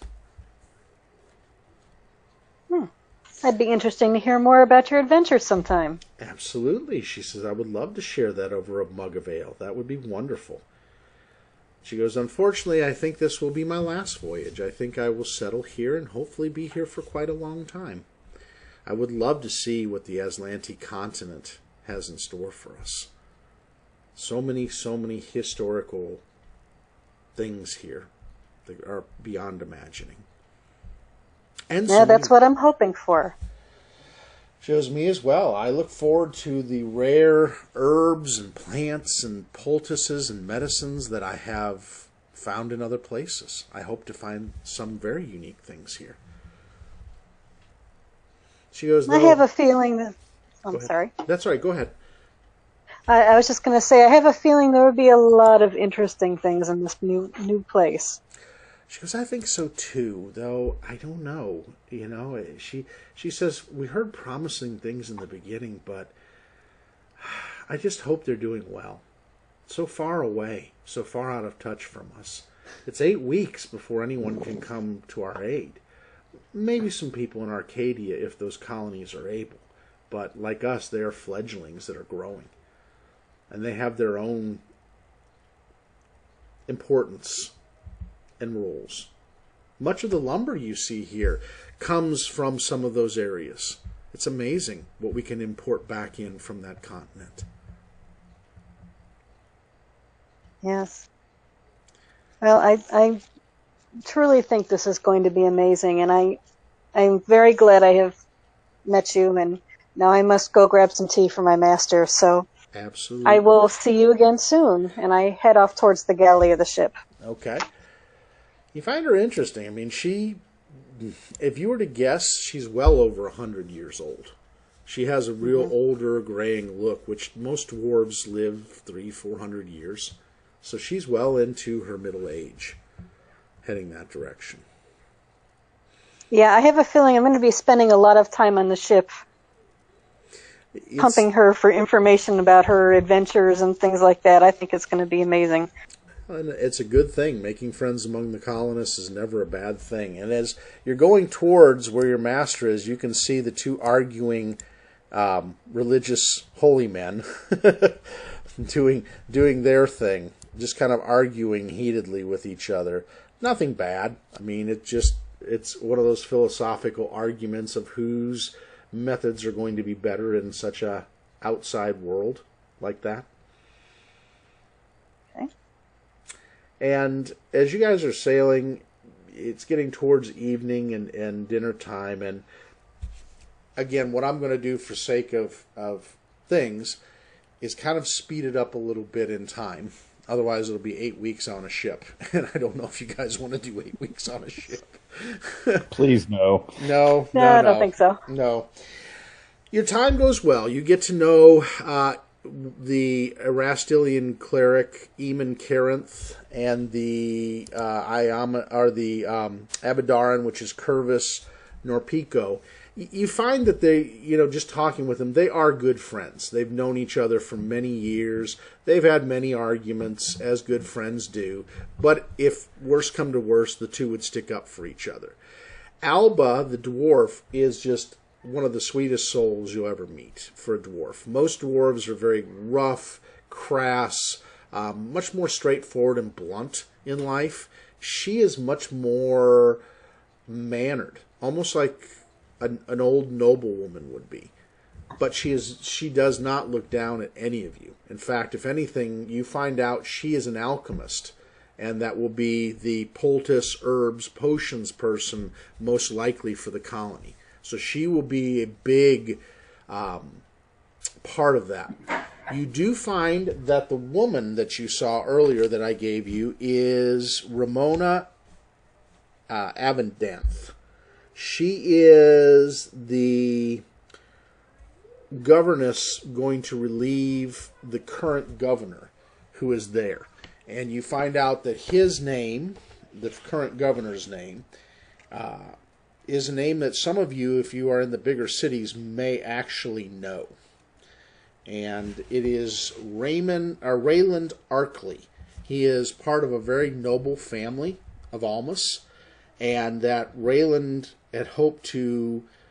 He is much more of the military type, good for setting up a colony in the beginning, and that he came over on Talmander's Bounty, the ship, to actually set up the colony there.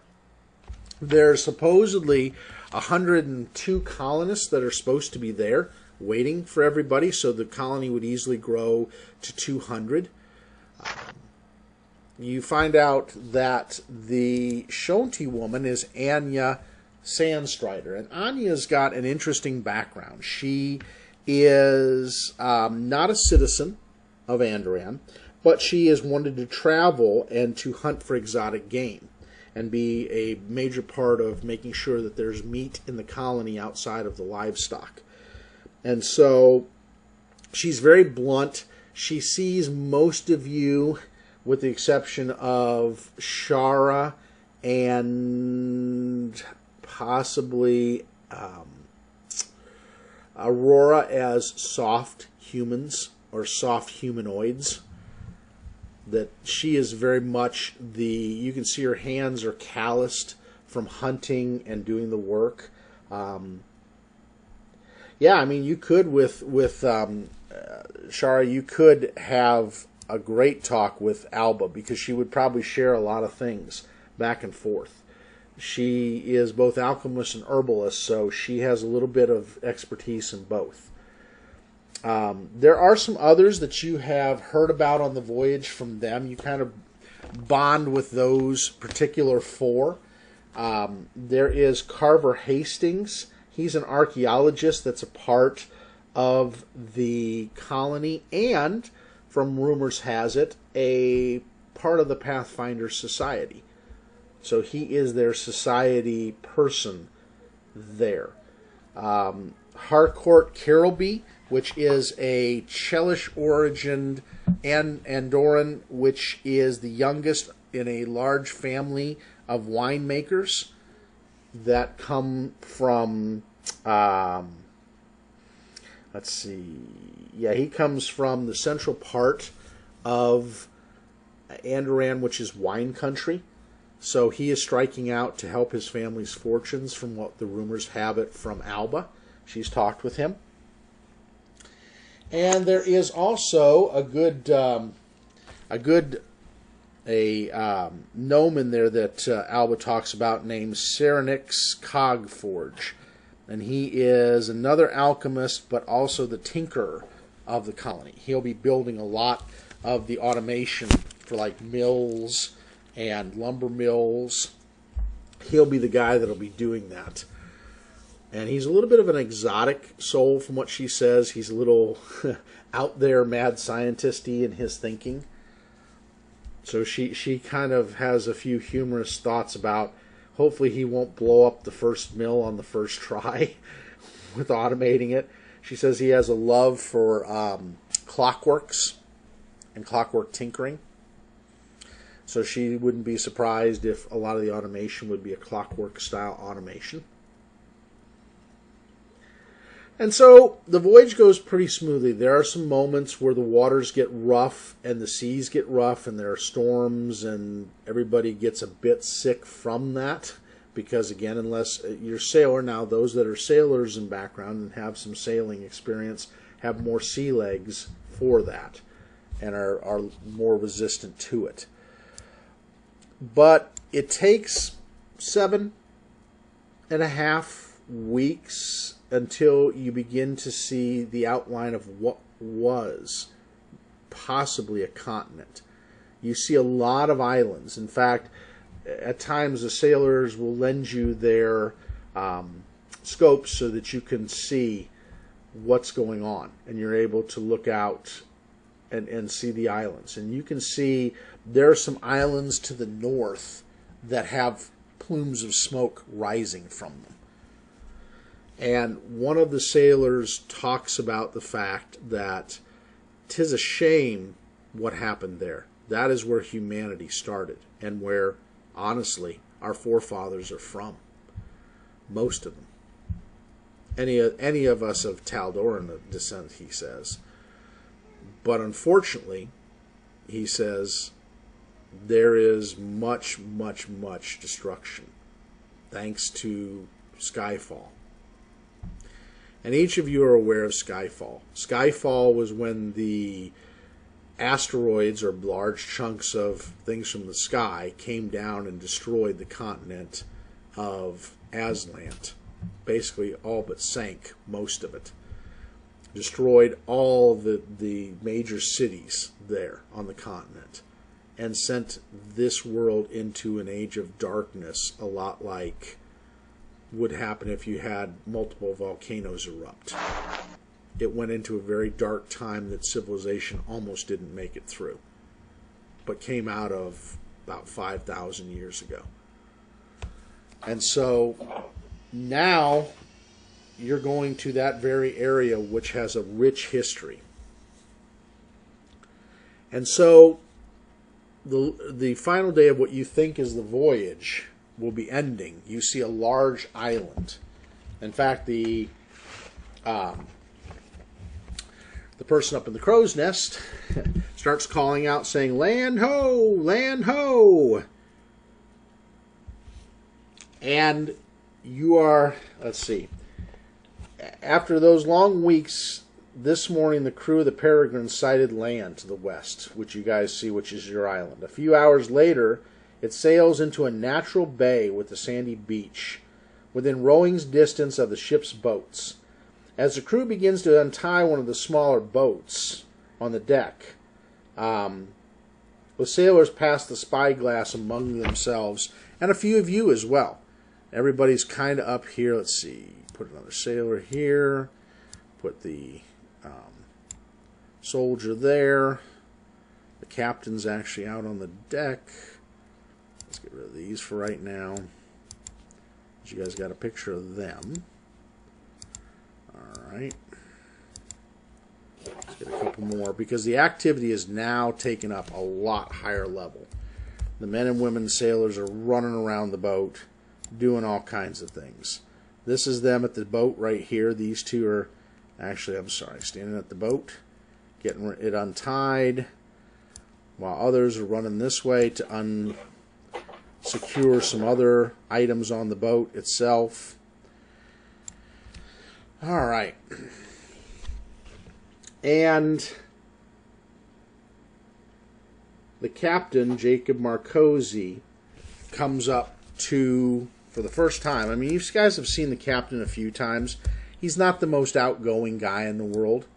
In fact, he walks up to right where Shara is and motions her to hand him the spyglass to take a look. Since Shara was looking at the land, you can see buildings, and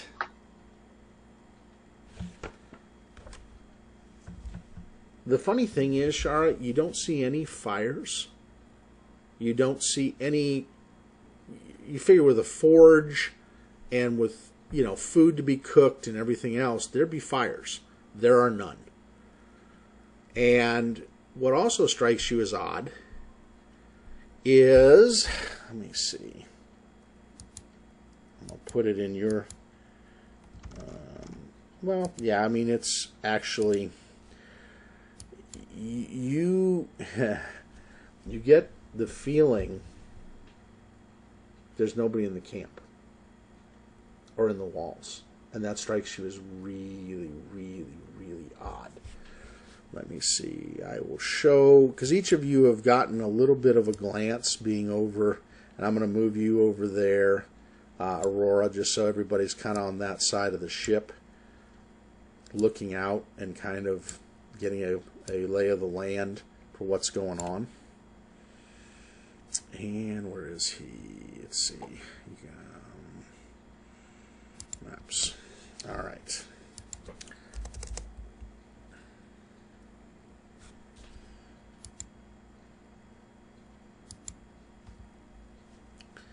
All right. From what you can see, from what all of you can see, there is a dock that is over there. Hang on here. You guys had the spyglass, so I can give you guys a little bigger look at what you're seeing.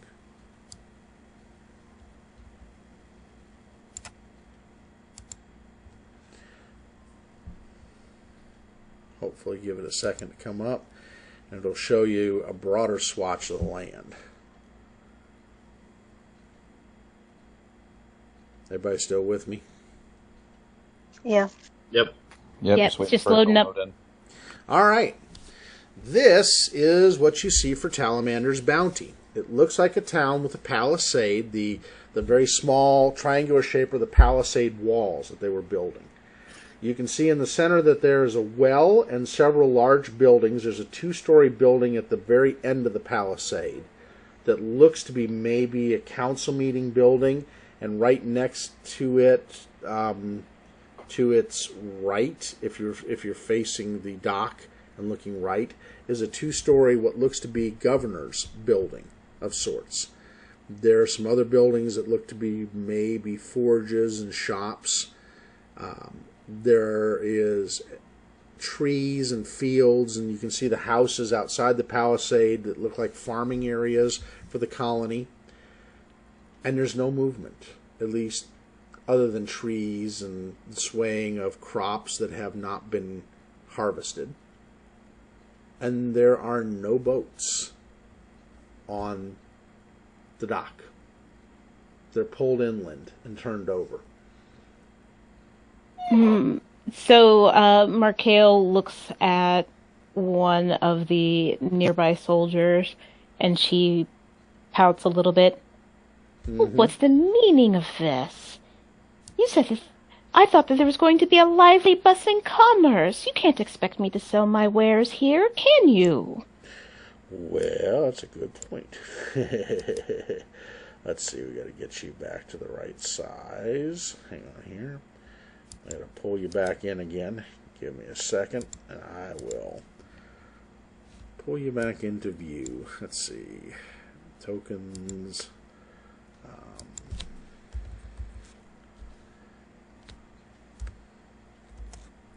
There you are. All right, let's get you pulled into this one so it resizes it. Sometimes they unsize the way they shouldn't. All right, the soldier's actually down here with you because they're curious too. He goes, I don't know, there should be stuff. And in fact, the captain calls to one of the soldiers and asks for Ramona. And Ramona comes up onto deck, heads over to the captain and where Shara is, and he goes, look at this and give me your thoughts. And she leans in and goes, okay, I will take a look, Captain. She looks for a minute, looks some more, goes all around, panning around with that spyglass. And then she goes, Captain, may I have a moment in your cabin along with a couple of these people here? And she nods towards Shara, and she points towards a couple others, which is all of you. And she goes, please come with me. I need to discuss some things. So, you have been summoned. Do all of you want to go and meet with Governor Ramona? All right. So Shara's right behind and in the door. Yeah, right. I glance over at my master, and once I get the nod from him, I follow. Okay. All right. So we'll take a long, exasperated breath, roll our eyes, and then follow everyone else in. All right. Yeah, Aurora's kind of lagging behind, but observing, but more reluctantly than anything else. Markale has her arms crossed, and she's kind of sulking as she goes in. Okay. This is bad for business. So Ramona gives a sigh and she goes, yes, it is very bad for business. She goes, I bring you in here because I don't want to set off any more alarm than already is going to be set off. She goes, we should be seeing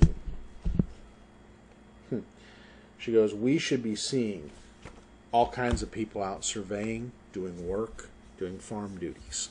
She goes, I see nothing.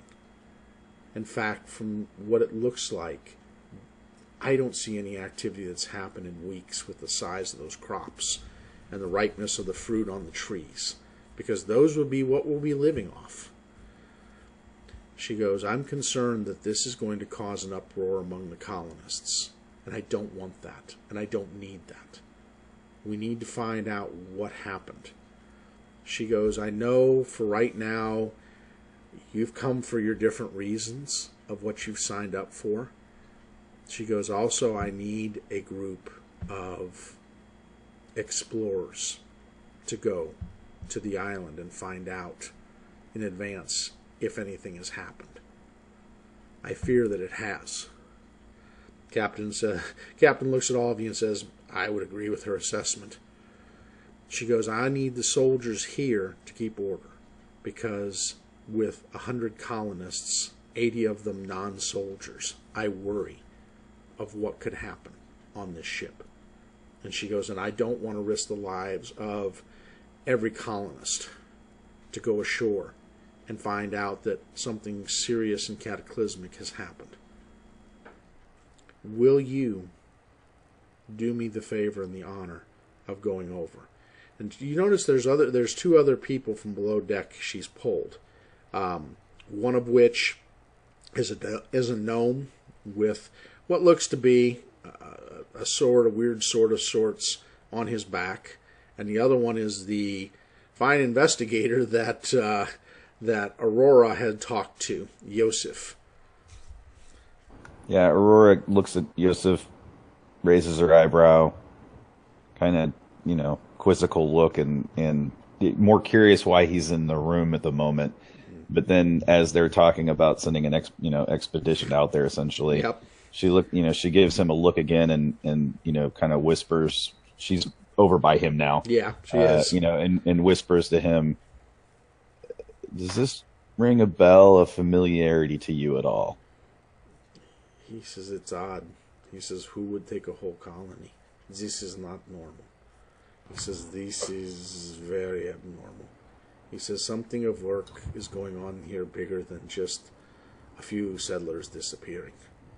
Agreed. And then she looks at the rest of the group and whispers back to Yosef and says, I feel we are probably the two best equipped, but we'll be more than happy to have additional friends along. He goes, I think a nice-sized party won't hurt, especially if there are multiple occurrences that has caused this. He goes, where are you going to be going, Captain? He goes, the captain looks at you, Captain Jacob, and says, I'll take the Talamander's bounty to the second point of entry to the island. He goes, it's a little bit to the north. He says, there's another bay.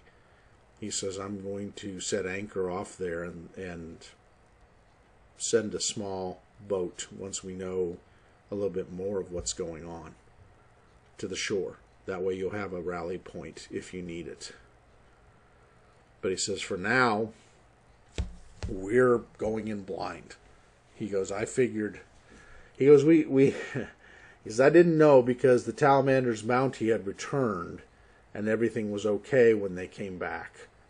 But he says, this doesn't surprise me either. He says, sometimes you go to shores and colonize and things happen.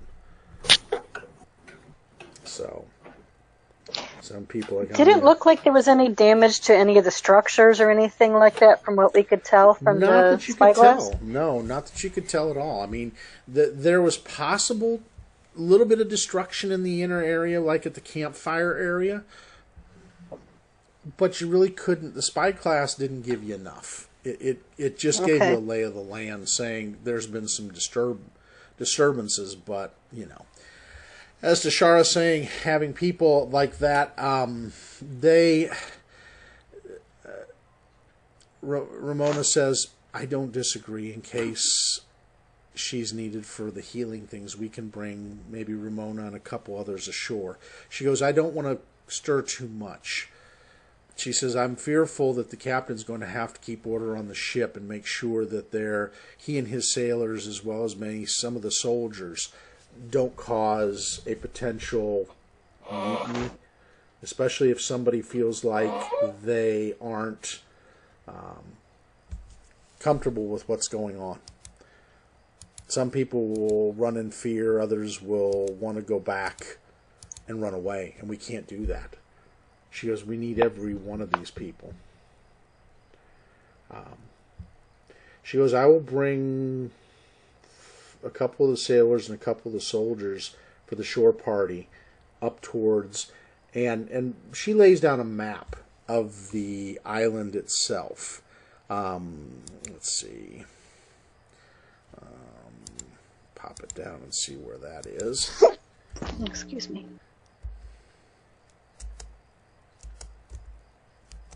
All right. Map. Let's see where it is.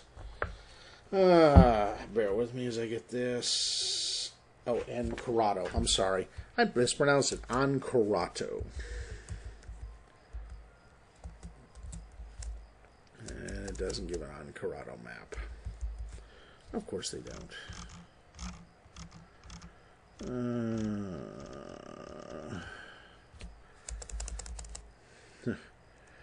All right, and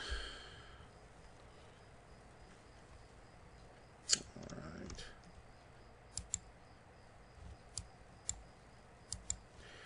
Bear here and see if we got a bigger map. Let's see. Nope. Unfortunately, they don't give a bigger map on it, but the island does what's almost a hook. There's the first bay, there's another jetting outlet, and then it curves again almost like a half moon, and at the top of that half moon is where the party will, or the ship will be anchored. That way, if there's anything wrong here, they can have a rallying point for everyone. Now, how far distance-wise is that from us? Distance-wise from the party, it will be about a good 4.5, 5 miles up the shore. Okay. So Aurora makes the recommendation to Captain Jacob, Captain Jacob staying behind, correct? Yes, that's been correct. established. Correct. She makes the recommendation that should anything take place on the ship with which he may need assistance from shore, that he should consider raising a separate flag that would be noticeable from a distance away, and or create a signal of some kind that could be noticed from a distance away. Sure. He goes, if you light a fire there, then I'll know that things are okay for us to send people. I'm less worried about us, and I'm more worried about you. We don't know what resides in these waters. Absolutely. He goes, we have some sailors that can fire some signal arrows into the sky that would let you know. I would imagine the sound of a cannon or two going off would be enough to at least alert us that something has taken place. Agreed. He says, I would agree. And she kind of gives just a subtle nod, enough to acknowledge, and then returns back to Yosef, and just kind of fades back into the group. That would, again, it would make sense. So, let me see, where is it? Let's do this and see how big this one is real quick. It's pretty small. All right. So, okay. So what he said is they are going to, in talking with back and forth, as you guys are talking back and forth, Ramona says, I think, Captain, you should give them at least one boat to go in on the landing boats. Possible second if you can spare it and if we have extra. And well, we were able to see, or those who looked through the spyglass were able to see, that there were boats ashore, correct? Yep. So Aurora makes the suggestion, perhaps we take a boat with a smaller, scouting party ahead, not the whole party, and send a couple back with just the single, one of those additional boats, so that because there are those on shore, so that we don't have to leave the ship without its many boats that it has, in the event that, God's forbid, a evacuation needs to take place. He goes, that's fine. He says, if you want to do that, he says, my thing is you at least have a boat to be there, and if you have any need. He goes, I just don't want you going in. He goes, sometimes there's sharks and other creatures in the waters that'll be around a dock like that, out a little bit in a bay. So he goes, I have a small rowboat that'll easily fit the size of your group.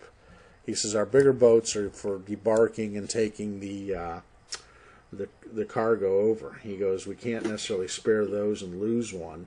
But he says, a standard rowboat, which would hold about 6 to 8 we can give you. And it should Perfect. give you what you need to go in. And he goes, like he said, as soon as we drop you in the water, we're going to start sailing out towards the other point. And, he goes, I would like just to give you more aid on that, but he says, my fear is I just don't want to lose everything. Absolutely. And I don't want to leave you unprepared in the event of the unknown. Agreed. All right. Well, daylight is a waste, and I say we make our way there, unless anybody has any other questions. And she turns to the rest of the group. I have a question. Yes. What are you going to be telling all of my potential customers? For now, we're going to tell them that we're sending a group ashore just to verify everything's okay and that nothing is amiss in the camp, and just to make contact with the camp leaders. And you call that a plan? Clearly you know nothing about customers and marketing. They're incredibly fickle, and the first sign of danger, they're going to bolt. No, you should let me handle the communications. I'm clearly, and she flips her hair, more qualified. He says, fine. He goes, Ramona, Governor Ramona, she goes, fine. As long as you don't do anything to cause any rioting or other type of things we're going to have to handle, you're welcome to try to explain it to them. I have more stake in their welfare than you do. Just leave it to me, and you won't have anything to worry about. Ramona's already giving you a large eye and another one squinted down, like, really? Being governor, she doesn't have a stake. So you have, are you using any intimidates, bluffs, or anything like that? For me, it will be, I'm going to use my Nereid fascination, okay. Which will make sure that everyone's kind of like fascinated with me. It's a will save is, looks like it's going to be 14. All right. Oh wait, no, it'll be 11. It'll be 12. All right, so 12. So I go up to the deck and I prance and I just focus on myself and how amazing I look, and I go, everybody, and that's like the trigger for like the fascination effect, and I'll be using my bluff. Your bluff on tops of it. Yeah. As everybody kind of stands out there, and these two appear over here, actually. Hang on here, I'm going to kind of sort this around as where they're being. And they're actually more towards the top of the deck looking over the rail. So, you're going to be doing that. I need to do a general save for, a bunch of people. And I've got the employee skill from Runes of Azlant, so I'm going to add that +1 check to my clout. Okay. You seem to have the fascination of most, except for the female Taldoran military person that's up on the wheelhouse portion of the deck that you saw earlier with red hair. You don't seem to have Eamon, who is the Erastilian cleric, convinced. He's giving you a look, as is Alba, the dwarf. They're not as influenced. Okay. All right. So most of the people seem to calm down, including the cleric of Abadar going to Eamon. See, you have nothing to worry about. This will be easily handled. Eamon's like, and so what she basically tells them is that there's been a little bit of a mix-up between some of the colony relocation plans, and as a concerned merchant, and as someone who wants to ensure the best of customer service for all of my customers, I will be going with my team of fixers to ensure the most highest quality merchandise and accommodations are available to you. I am so sorry for the inconvenience, but please bear with us. So as she finishes that, Aurora kind of whispers over to Ramona, "Don't worry, I'll keep an eye on her." Thank you. She says, I can't have this blow up. None of us can afford this. I completely understand. I will do my best, I promise. You feel like you've got a little more confidence with her on this. She's heard. It's almost like she's heard the song and dance that Markael is trying to put up there before, and there's always the worry that someone's going to not buy it and then kind of undo any good that's being done. Absolutely. All right, so you can see a couple of the sailors are dropping up where Eamon and Curvis and what's her name? Anya Sandstrider are. They're taking one of the regular rowboats and dropping it over the side and getting ready. They've got it hung, of course, on the little lowering pulleys, and you would have to enter it before it goes down. You see the half-orc boatswain coming out with what looks to be any of your goods that you put down into the hold that you may need. So any extra arrows, crossbow bolts, and the like. Now, mind you, underwater crossbows affect differently above water. Yeah.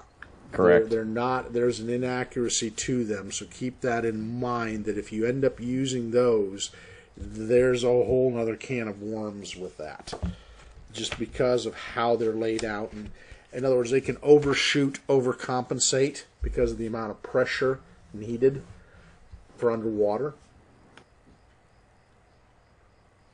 Yeah, anything that's a non-chest stored gear. So basically, the stuff that's down below in the crew's quarters, you have to go get.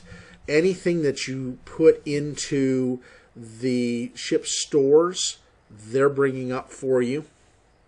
Okay. If you put everything in the sea chest, I know you guys brought some extra supplies, so any of the extra amount, you would have to get Raregar, which is the half-orc boatswain, to go down into stores and meet with your little halfling down there. Bean counter, and that bean counter would, let's see, put her there, would be able to issue those to him. Okay, Aurora makes her way over there. She had stored her backpack. She didn't want to carry that around. No problem. And Raregar goes in, and once he gets your information, he comes back and says, "Here you go." Takes it, and then Aurora makes her way back down below deck where she had put up the hammock, and then takes that down and sticks it in her backpack as well. All right. Perfect. Markael will have seduced a nice young sailor to go get all of her stuff and put it into the... Yep. And then, Adeline, your person that's going there is going to stay on ship because of him not being a fighter type. Oh, of course, yeah. So he will stay on board and try to keep people at ease as best as he can with his influence. And you guys can hop in the boat over here on this side of the boat. Let's see, make sure everybody can see it again, because I know a couple people dropped off. So on the side of the boat, that's the right side of the boat, where you see the two sailors and you see the clerics and Anya Sandstrider, that's where you're going to be hopping into that boat and lowered down. And you guys are without any event. Once you hit the water and start rowing towards the shore, which is a good 200 feet, you can see the boat gets underway again with the sails, and that they're beginning to sail out of the harbor at a slower speed. And then let's put this on how you guys will be. I'm going to blow this up a little bit. Which image or map is that? I'm sorry, I'm trying to... I will get it. I'm going to basically take down... I'm going to put everybody here. Hang on. Let me move everybody over real quick. So you're going to see them disappear off the ship for the moment. And Surprisingly, Josh, you've been very quiet today. Well, she just doesn't have much to say in regards to any of this. Sure. It's pretty out there for the moment, so... Has she done anything, Josh, that Aurora might have noticed, having observed her for the last 8 weeks plus a day, I guess, at this point? Because she's definitely observed her. She's kept an eye on her as much as is possible. She has been mostly keeping to herself, probably as much as possible, probably just kind of keeping herself out of sight and just spending the time meditating. Okay. All right, so needing to know wise, how would you want to lay out the people in the boat? You've got Shara. Let's see. We're trying to send. Let's see. Were they trying to send? Is there a map of that little boat? Yeah, you get everything that's going to go up. Unfortunately, I don't have a boat, just a boat, unless I take a couple minutes to make one, like a rowboat. Unfortunately, no, that's fine. I was just curious. They didn't put it in there. Think of your standard rowboat with two sets of rowers sitting, and so you would have a right side and left side rower, as well as you could put somebody in the prow with a weapon that can shoot if you choose. I'll be a rower. All right, so I'll be a rower as well. All right. Mark Hale will be sitting on the backside of the boat, Okay. continuing to do her nails. And Aurora, looks at, and I'm assuming Yosef's coming with us, right? Yes. So, Okay. Aurora looks at Yosef and eyes his. I'm assuming he's got some form of ranged weapon. oh yeah, he's got a ranged weapon. He definitely just does. Eyes his ranged weapon and says, "Ready on it if needed." Yeah, Yosef has, for his ranged weapon that you can see, he has a light crossbow, which follows the Abidaran type of almost religiousness to it. Absolutely. And I'm going to do this just in case you guys need it. Put everybody... Syl will probably take up a position that allows her maximum visibility, especially with the of the island. And she will just kind of scan the horizon while we move toward it. Alrighty. So we will put... Alright, so this will be this. I'm going to put on the... Let's see, make sure everybody's connected to this one. Alright, so then what I'm going to do is... There's Syl.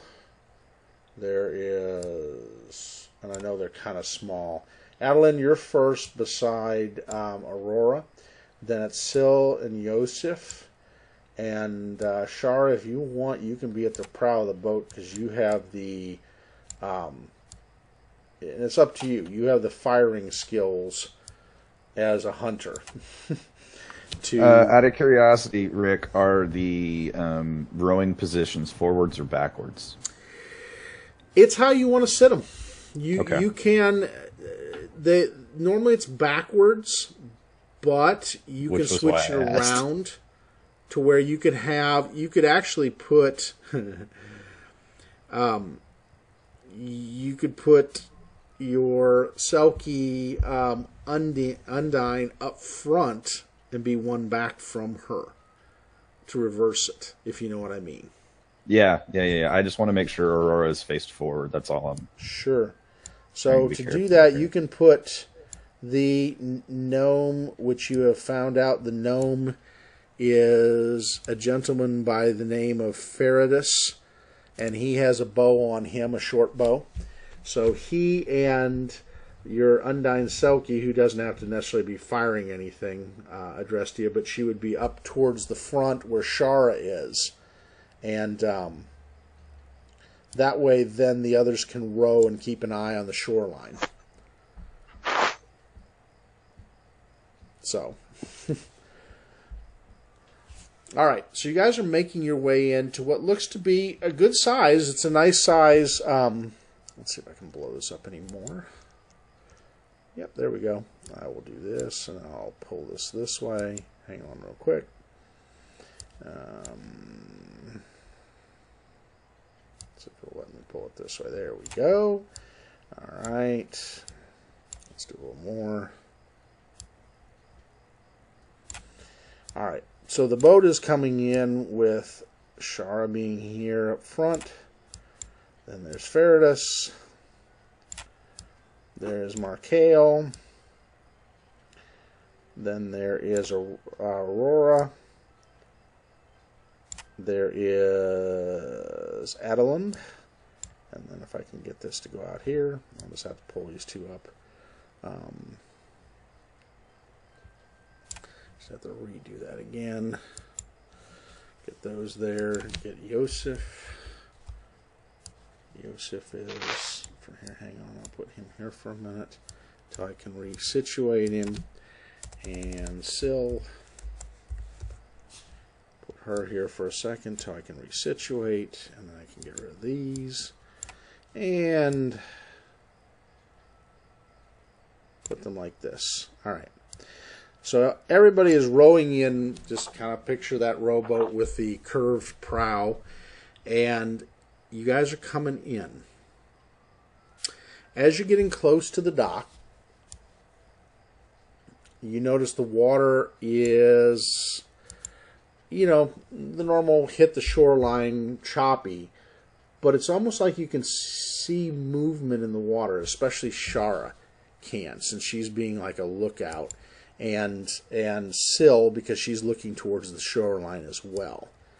There seems to be some movement in the water.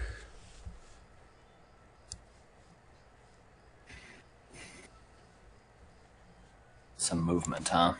Yep. In what direction is it? Either side of the boat. All right. So it seems to be like there's close something up. jetting by. You can't tell if it's a shark or not, but they're almost jetting by the sides of the boat. Mm-hmm. Syl will throw a javelin at it. Nice. Alrighty. So, When Markel sees you throw a javelin, she goes, "Now's not the time for fishing, dear." So based on the waves, Rick, Yep. if with the paddle in the water at this point, Yep. am I able to, especially having been a sailor, if I take the paddle out of the water, will we continue to the remainder of shore? Yeah, Or okay. It'll drift in with the way everything is going. You figure it'll drift in. I nudged the seatmate across from me, whose name I still haven't actually gotten, and just pull up the oars. We'll just ride in from here. So the gnome, you're talking about the. Hang on here. Let's see who's Whoever's rowing on the other side of the boat. I'm not the only one rowing. No, you're not. Would that be me? Who's over here? Evelyn? I believe you were the other one who volunteered to row, right? Yes. Yeah. Okay. Yeah, so Adeland is next to you. So you guys can pull that up, as well as Syl and Yosef if you want to nod to them. Absolutely, yeah. I motioned to Yosef and just kind of, give a nod towards the water, having seen the javelin thrown in that direction. The water itself at this point is about above neck level, probably about 9-10 feet deep coming in. Is it murky? Somewhat, because of the waves crashing in. But you could see the thing go by. It had almost a light bluish tint. And it was kind of weird, because at first you saw what looked to be a shark's head, but then you thought you saw something that looked like a tentacle after it. So you're like confused of how could a shark have tentacles? It doesn't make sense. Unless you know the waters well and know what kind of creatures are in the waters. Which could Did the go javelin with, hit it? You can do profession sailor if you want to try to figure out what you think. So who did the javelin again? Was that you, Syl? Yes. Okay, so roll for me. I already rolled it. It should be up there. Okay, so 14.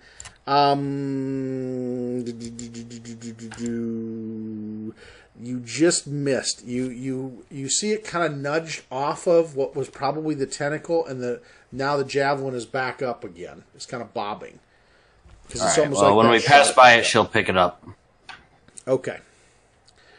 So that was a 24, by the way, Rick. Okay, so a 24. The 24 will tell you that you think it's a Grindilo, is what you think it is. It's the only thing you've ever heard. You know, Shahagan don't have tentacles. Sharks sure as heck don't. Were sharks sure as heck don't. So you're guessing that was most likely a Grindilo. It's basically an Ursula with a shark upper body. Shark humanoid upper body. She gives a general warning, or Okay. gives a general warning to the everybody on board. All right, so let's do an initiative. And you can roll your initiative by clicking on your initiative thing, and it'll automatically come up in where you are in order. Let's see.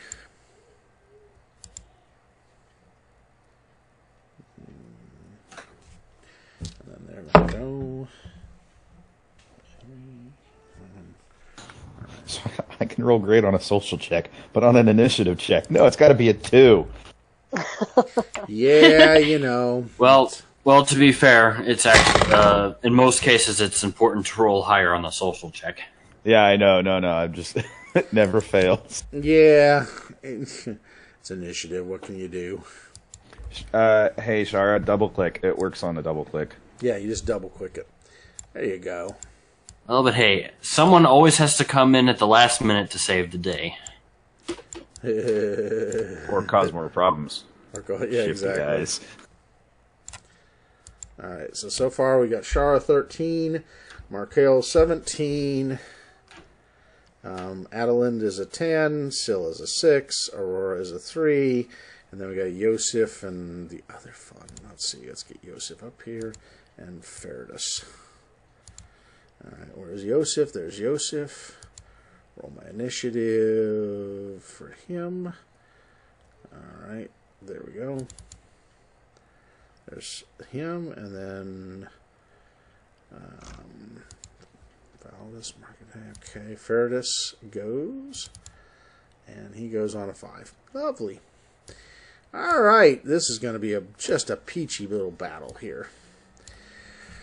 All right, so first up, and let's do their thing. All right, so the Grindy has that. And let me get their figurines for you. One comes up here. Get rid of this one for a second. And that one. So that one's out there. There's the one that went by you guys. It's out here. And there's one here. Towards the prow. And there's one more, I think. Yep. Sorry, I just got to get all those up. Alright, there's the other one. So the other one's over here. Alright, there's your Grindies. The one that's towards the shore, towards the top, is number 1. Number 2 is beside Syl. Number 3 is way out behind the boat. And number 4 is on the other side near Shara and Markale. So you know which one's which. Alright, so number 1 is going. Let's see what he's got. A spear. Alright, so he's going to go with the spear. Actually, here, let me do this. Alright, where's the spear? So it's a +3. Alright.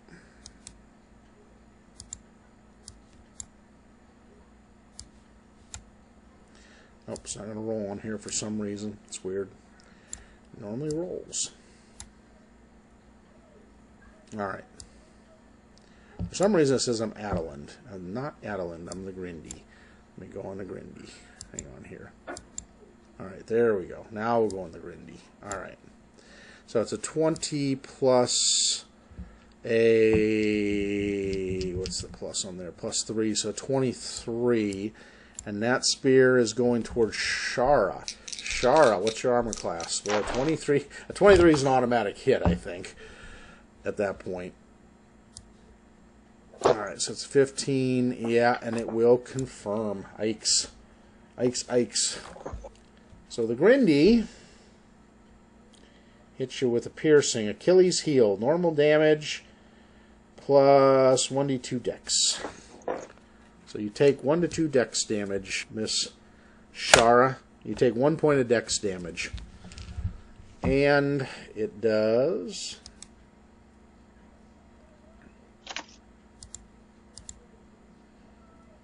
a total of... Let's see, 7 points of damage to you. Miss Shara. Let's see, is that it right there? Yeah, 7. So it does 7 to you. Owie. That's going to tick Shara off. Alright, and then the second Grindy is going to go at you, Syl, trying to hit you. What's your armor? Sure, I don't know if you got... Did you get your answer? They're aberrations, I believe. Yes, yeah, I'm sorry. Why is it rolling 2? Don't roll 2. Roll 1. Alright, let's see. Where is the... So we're doing... Yeah, aberration. Let's see. These guys, Grindies, I don't know. Let's take a look, and see. They may be an aberration. I think they are. Yes, small aberration aquatic. So yes, they are an aberration. Your favorite thing in the world. Yeah. You're going to have some fun with them. All right, let's just try one roll down here for... All right, so 8 plus 11. So 11 going to hit you or not? Syl? No. 11 doesn't hit me. All right, good stuff. He misses. All right, Markale, you are first up, surprisingly, of the bunch. Markale looks at the edge of the boat and she sees the bobbing heads of the creature. Do you know what's bad for business? Sea goblins. Ooh, that's going to make him a little irritated. Sea goblins. See, do they understand common? No, they do not, but they understand a language that if you speak it is an aquatic language.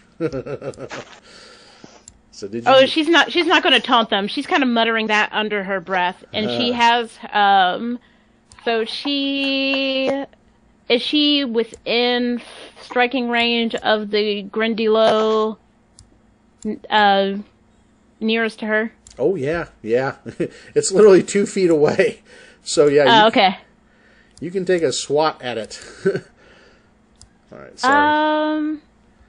Actually, I think what she's going to do is she takes her hand and it's almost like she's scooping up the water and trying to raise it up. And as she does so, ice starts to encompass her body in a beautiful kind of I don't know, like it's a beautiful form, and so she is going to cast ice armor on herself. Nice. Which is going to increase her let's see. AC from 14 to what? That's what I'm looking for. Nice. It'll take a while for it to melt here, even though that the temperatures are in the 80s and humid. It'll take a little bit because it is. All right, magical. So it doesn't really change. It doesn't really change my AC, but it has a hardness of 0 and 30 hit points. Nice. So you have to get through it in order to get to me, and it's cold.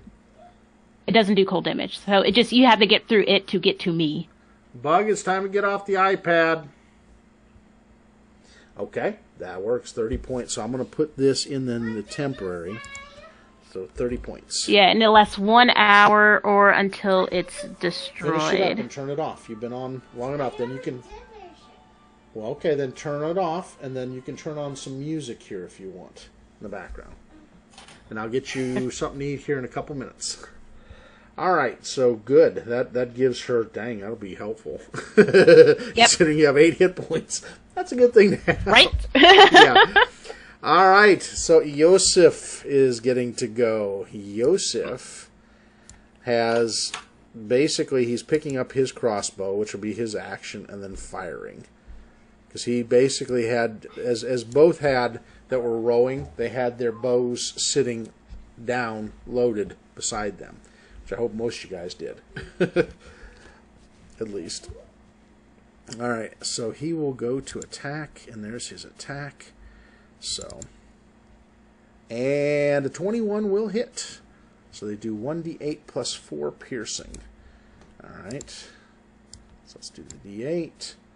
So 7 points, which sinks the Grindilo closest to him, which is on your side, Shara, which is the 4th one, and he sinks below the waters, taking 7 points and cacking. So, you see basically a Grindylos, yeah, exactly. The Goblins of the Deep is a very good reference by by Markale on them, because that's exactly what they are. They're little annoying goblins in the deep. Bad for business. Bad, very bad. All right, Shara, it is your turn to deal with the Goblins of the Deep. Now, anybody shooting the boat, you're either shooting from a sitting position, or in your case, Shara, you wouldn't be necessarily standing up. You'd be kneeling to not rock the boat. Yep, and that falls in that point-blank shot range, doesn't it? Shara's point-blank. There we go. All right.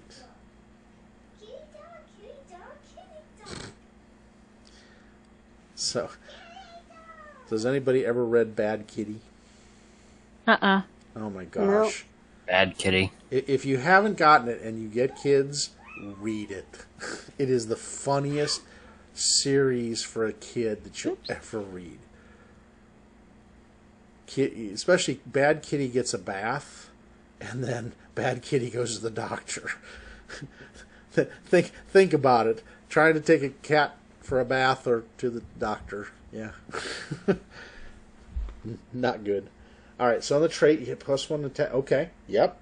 And then +1, yep. So you get your extra pluses. So add them in and have at it. I love it.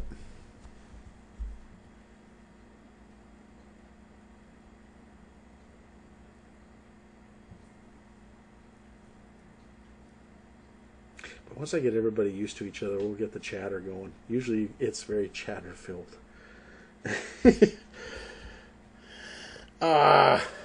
Shara. You shoot near the little goblin from the deep. It kind of grazes the air in his deal, but he shakes it off and looks at you offendedly.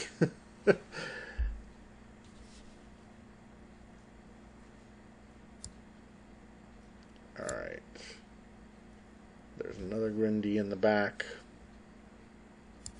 Alright, the Grindy in the back is shooting towards, not Syl. Who's the other one beside him? That is Yosef. So, yeah, it makes a rich. I bet you do make a gesture at him. Giving it the sign of universal peace, right? Yeah, Yosef gets hit. And he is hit for 9 points of damage. Aye. Holy crap. Yeah, spears are nasty. Yosef's like, ah! As you see the spear pierce out of his side, in him, underneath the cloak and the armor. So it's coming out from the back to the front, near the stomach. Yeah, universal. The bird of paradise. Flipping the bird of paradise at him. God, that's good. There's a comic I saw a while ago that had a story of a person who saw his father die, and then he forged the sword of friendship and forgave his father's murderer, stabbing him through the gut. And then he went through and forged the land of love and prosperity. Nice. I'll see if I can find it and post it because it's hilarious. All right, so you see another Grindy spear go flying at Feridus, who had hit somebody. And it hit Feridus with a 18. So Feridus will take, 8 points of damage. That's lovely. All right. Builds character. Puts hair on your chest. Yeah, basically he gets knocked back into the boat a little bit, almost into Shara, as the spear goes through him. Through his leg. His left leg. Alright, so that takes us to Adeline. Adeline, you've been seeing spears flying everywhere. Alright, well, I look at my crossbow, which I can only use underwater. I look at my rapier that I can't really use in the boat because I'd have to stand up to use it, and I say, to heck with it. And I jump off the boat into the water.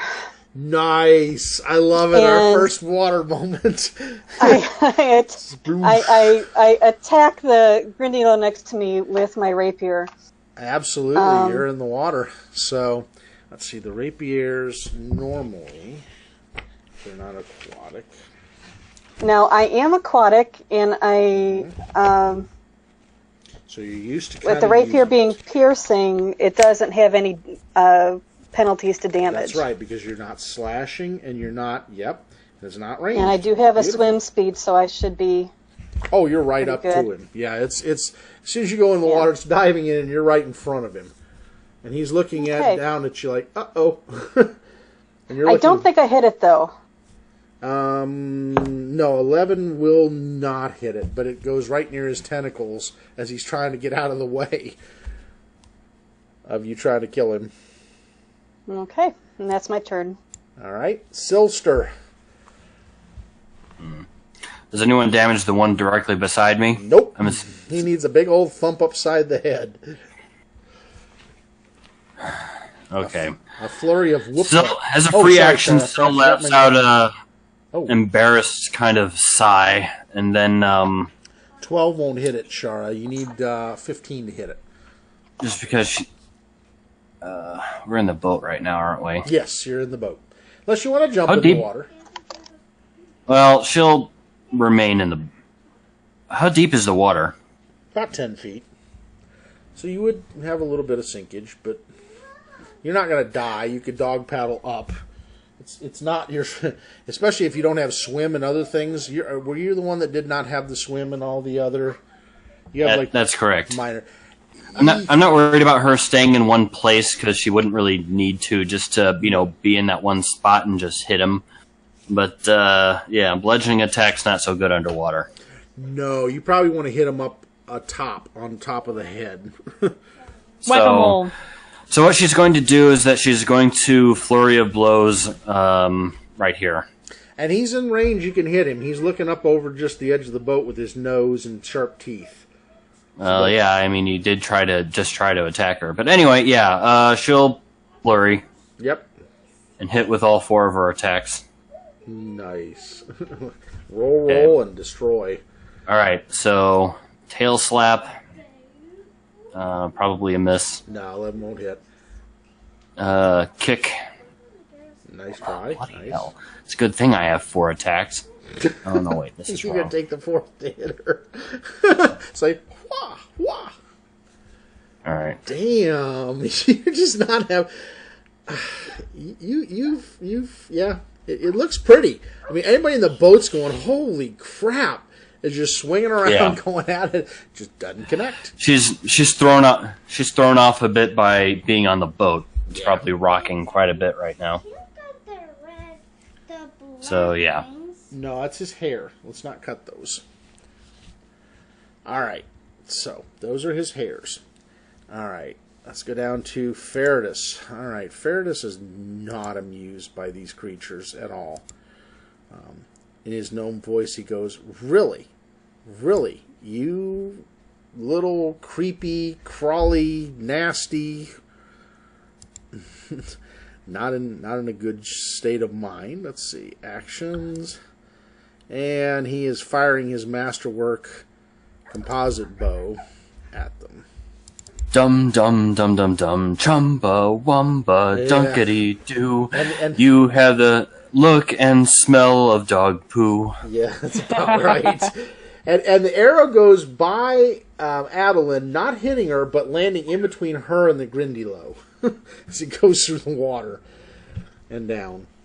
Obviously, he was taken back by being hit in the leg with a spear, which is still sticking out of his leg. All right. So, Aurora, it is to you. So she's actually going to dive in the water, crossbow at the ready. All right. So you'd be off the back here, probably. There is one behind you, just out of the picture, by about 10 feet. No, since Adeline jumped off the side immediately across from Aurora, Aurora jumped off to the side opposite to kind of keep the balance of the boat. All right. So you would be 10, 20, 30 feet away in the water if you wanted to fire underwater. Correct, which I do since it is an underwater crossbow. Yep. Let me get... I'll do this so you guys have kind of a boat. And the hunter's blood, or no, sorry, seasoned hunter will give the +1 against these jerks. No problem. Glad I took that. Oh, yeah. Sorry, I gotta find the proper action here. It just does not want to draw, does it? Trying to get it to draw. There we go. Oops. I don't want to do that. Hold on. Oh, well. I'm just going to get out of this. It didn't show up in the chat. Why did it not show up in the chat? I don't know. Let's see. It says 14. There you go. 15. 15 hits. Will exactly hit that one back there. Excellent. Oh, there we go. Okay. So it was weird. Very laggy. All right. So there's damage. Yeah. Sometimes we'll have an 8 points, kills it. You spear it through an eyeball. And down. Yeah, she's pissed off. And down he goes. Aurora, as she's in the process of in the water, she bares her teeth and makes it very, and of course, in baring the teeth, anyone who is in the water, which is Adeline, you see, and they're not long by any stretch of the imagination, but they're long enough, she's out for blood. Yeah, she's not a normal human. I'm glad you're on my side. Not with those canines, or not. There are not sides in this fight. No, I'm just kidding. All right. So the very first one is going to swim up towards Miss Shara, since he does not have another spear. And he's going to take a bite at you. So which one was just killed? I didn't see it on my screen. Well, you won't see it. It's behind the thing off the shore behind the boat a little bit.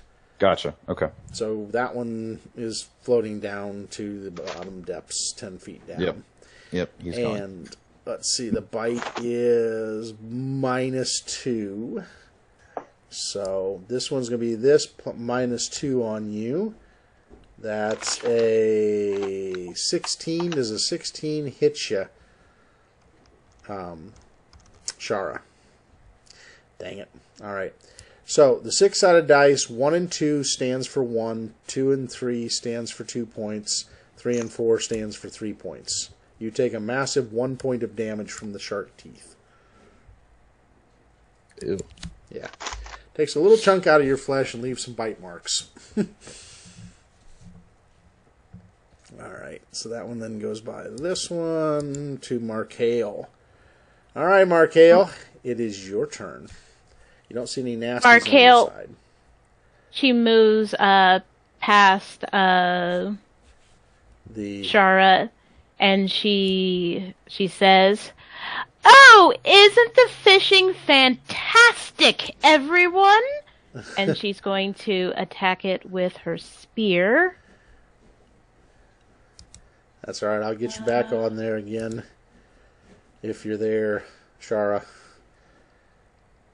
All right. Go ahead. Do your spear. Woohoo. Don't worry. Just come back on and I'll add you. Let me know when you're back on again. Ooh, 6 points. And you will, even though Shara wants to bite her back. You sink the one in front of the boat. So she stabs the spear in between its neck and its shoulder, and she just like drabs the spear down until it goes underneath the water and it bubbles. And she goes, "I love fishing, everyone!" She does. And you have it stuck to your spear. It's dead. Icarus, like black blood, but it is there. It is. Sill's bluff score is so terrible she cannot hide the fact that how irritated she is now. Oh, no, she's quite irritated. All right.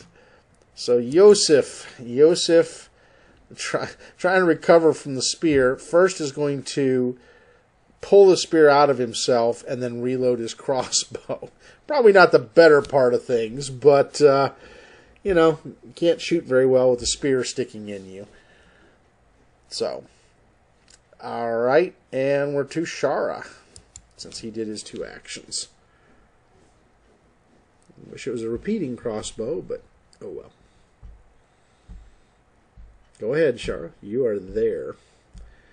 Your nearest one you have to fire over a gnome.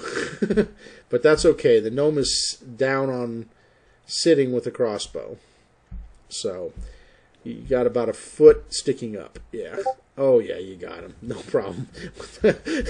Shara is not amused with the last Grindylow. Do your dangdest. Yep, you killed the last one. So now the party sees the water kind of calm as the boat rolls up beside the dock. And yeah, exactly. And there are the sinking bodies of 3 of the Grindylows that were slowly sinking below the sand. Markale will keep the one that's stuck to her spear, and she prize. turns around.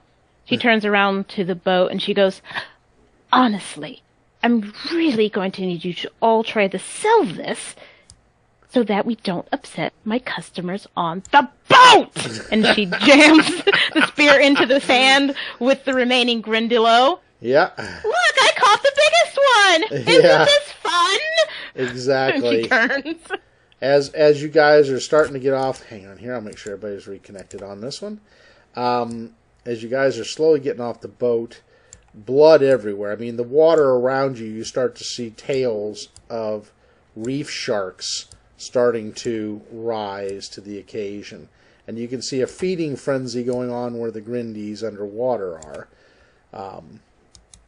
So, not great, but, everybody's on the dock, and the blood is still dripping down from the ones that are there. Don't know if there's any healing there among you, but there is some rough-looking people. Yosef, Shara, and Faradis all look rough right now. Alive, but rough.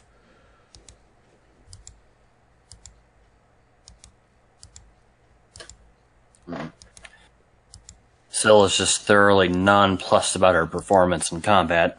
Yeah. She'll be sulking for probably about an hour or 2. Just because it didn't go as planned. Yeah. Let's see, you guys get. Aurora looks at Yosef and kind of smirks. Didn't they teach you to dodge? Yes, they taught me to dodge, but not on the boat. I am not used to dodging on the boat. I'm okay with the boat, but I'm not the best dodger on the boat, especially a rowboat. Doesn't do me good. But hey. Well, we're on land now, and I expect your performance to increase by, she taps her bottom lip, 50%. Yes, milady, I will make sure it does such a thing, he says, chuckling. He goes, my profession is not Aurora a sailor. joins him in chuckling. Yeah, my profession is not a sailor. It is other things. All right, so you can see that there is a path that leads from the shore. Now, the shore itself has what looks to be, it's been traipsed a little bit.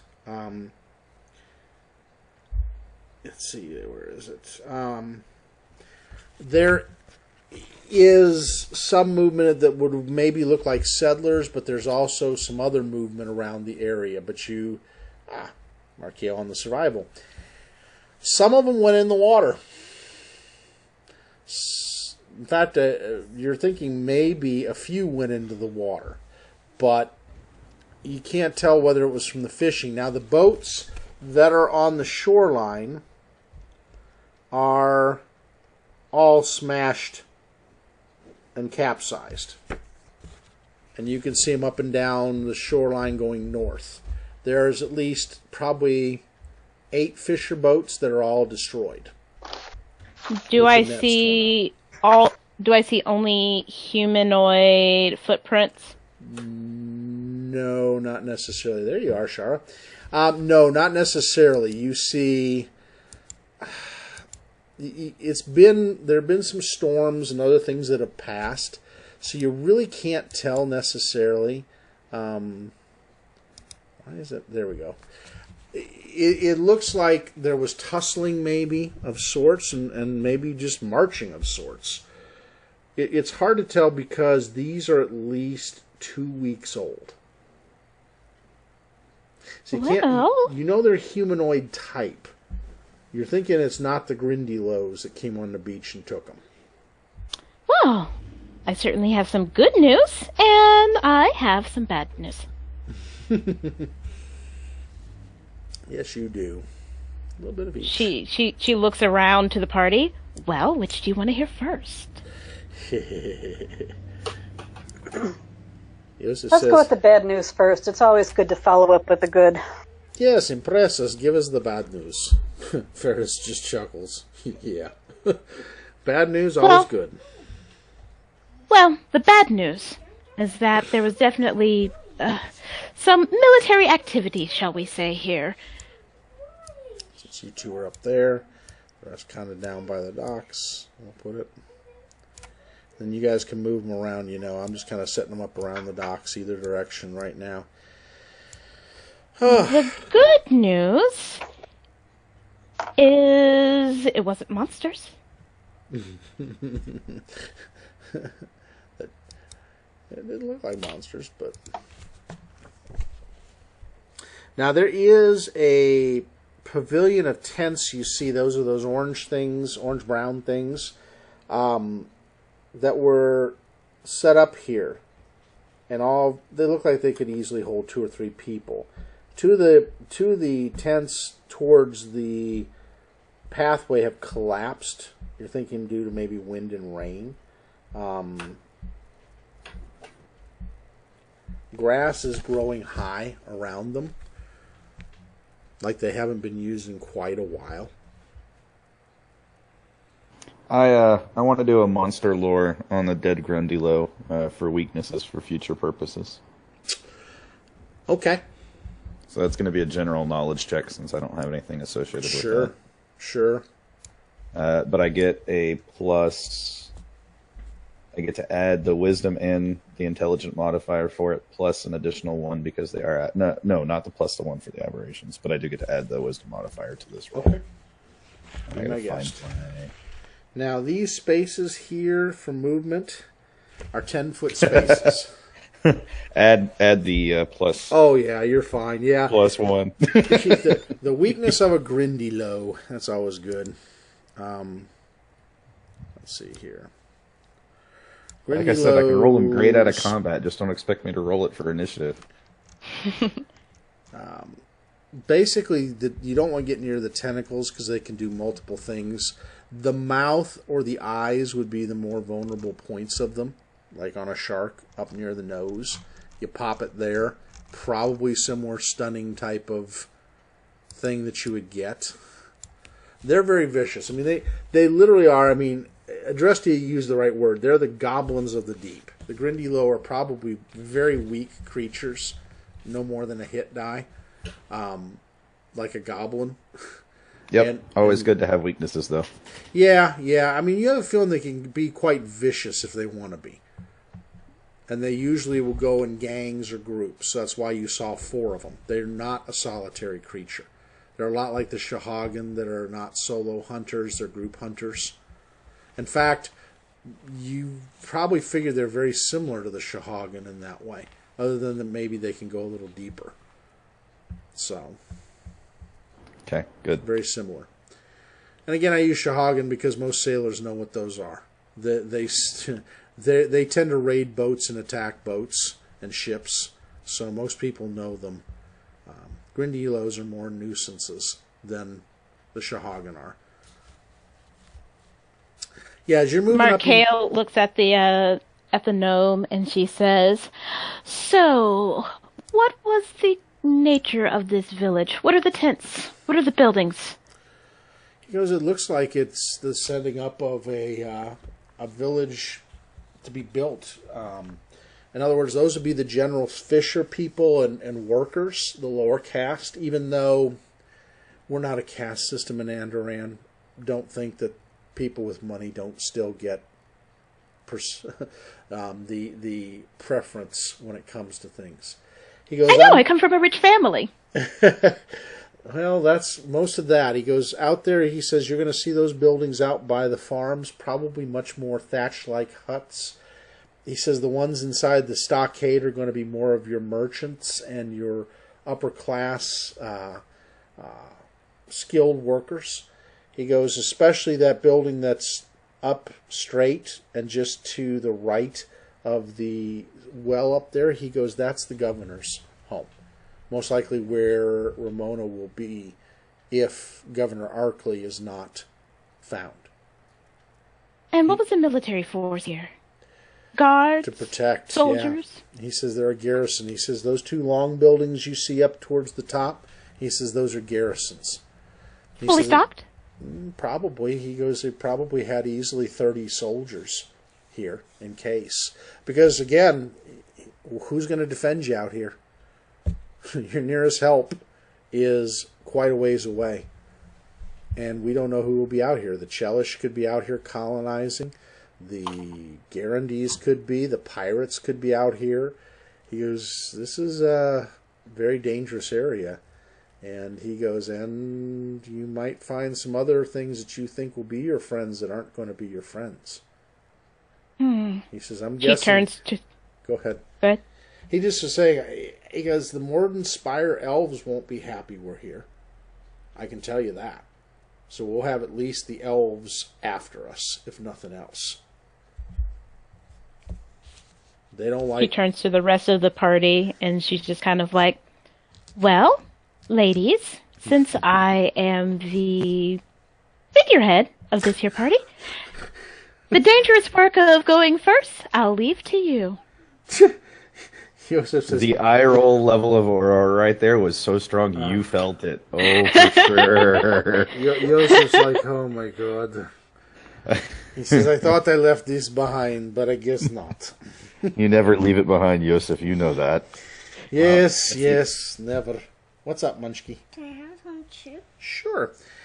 So we want to take a quick break here for everybody to get a bite real quick, since we're near Yes, lunchtime. please. Yeah. All right. Okay. Sure. Let's do it. Let's take 25 minutes, and I'll see everybody back then. All right. All right.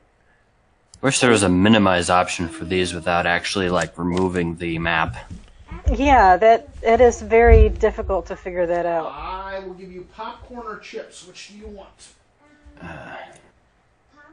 All right, let's do hot dogs first. I wish I could Hot dogs are set this always up over first. both of my monitors, but I can only get it on one. It'd be a lot easier if I could do the two monitors set up with this thing. Hot dogs will do first. I think I'll probably just X out of it and remember a Talmunder's Bounty PC. So I'll just come back to it in 25 minutes. What? Right. And I don't need the boat up anymore. Favor. Don't wreck the couch.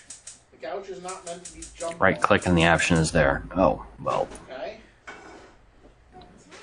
Okay, then let me see this. I know. Dadar, relax. I'll take you out in a second. Let me get her hot dogs going. Then I get you outside. Come on, Daisy. Let me take Dadar out. You don't want to leave? Right click and ye shall see. I do want Oh, there it is. I'm going to turn on the TV and turn on music. Well, aren't you just the smarty pants?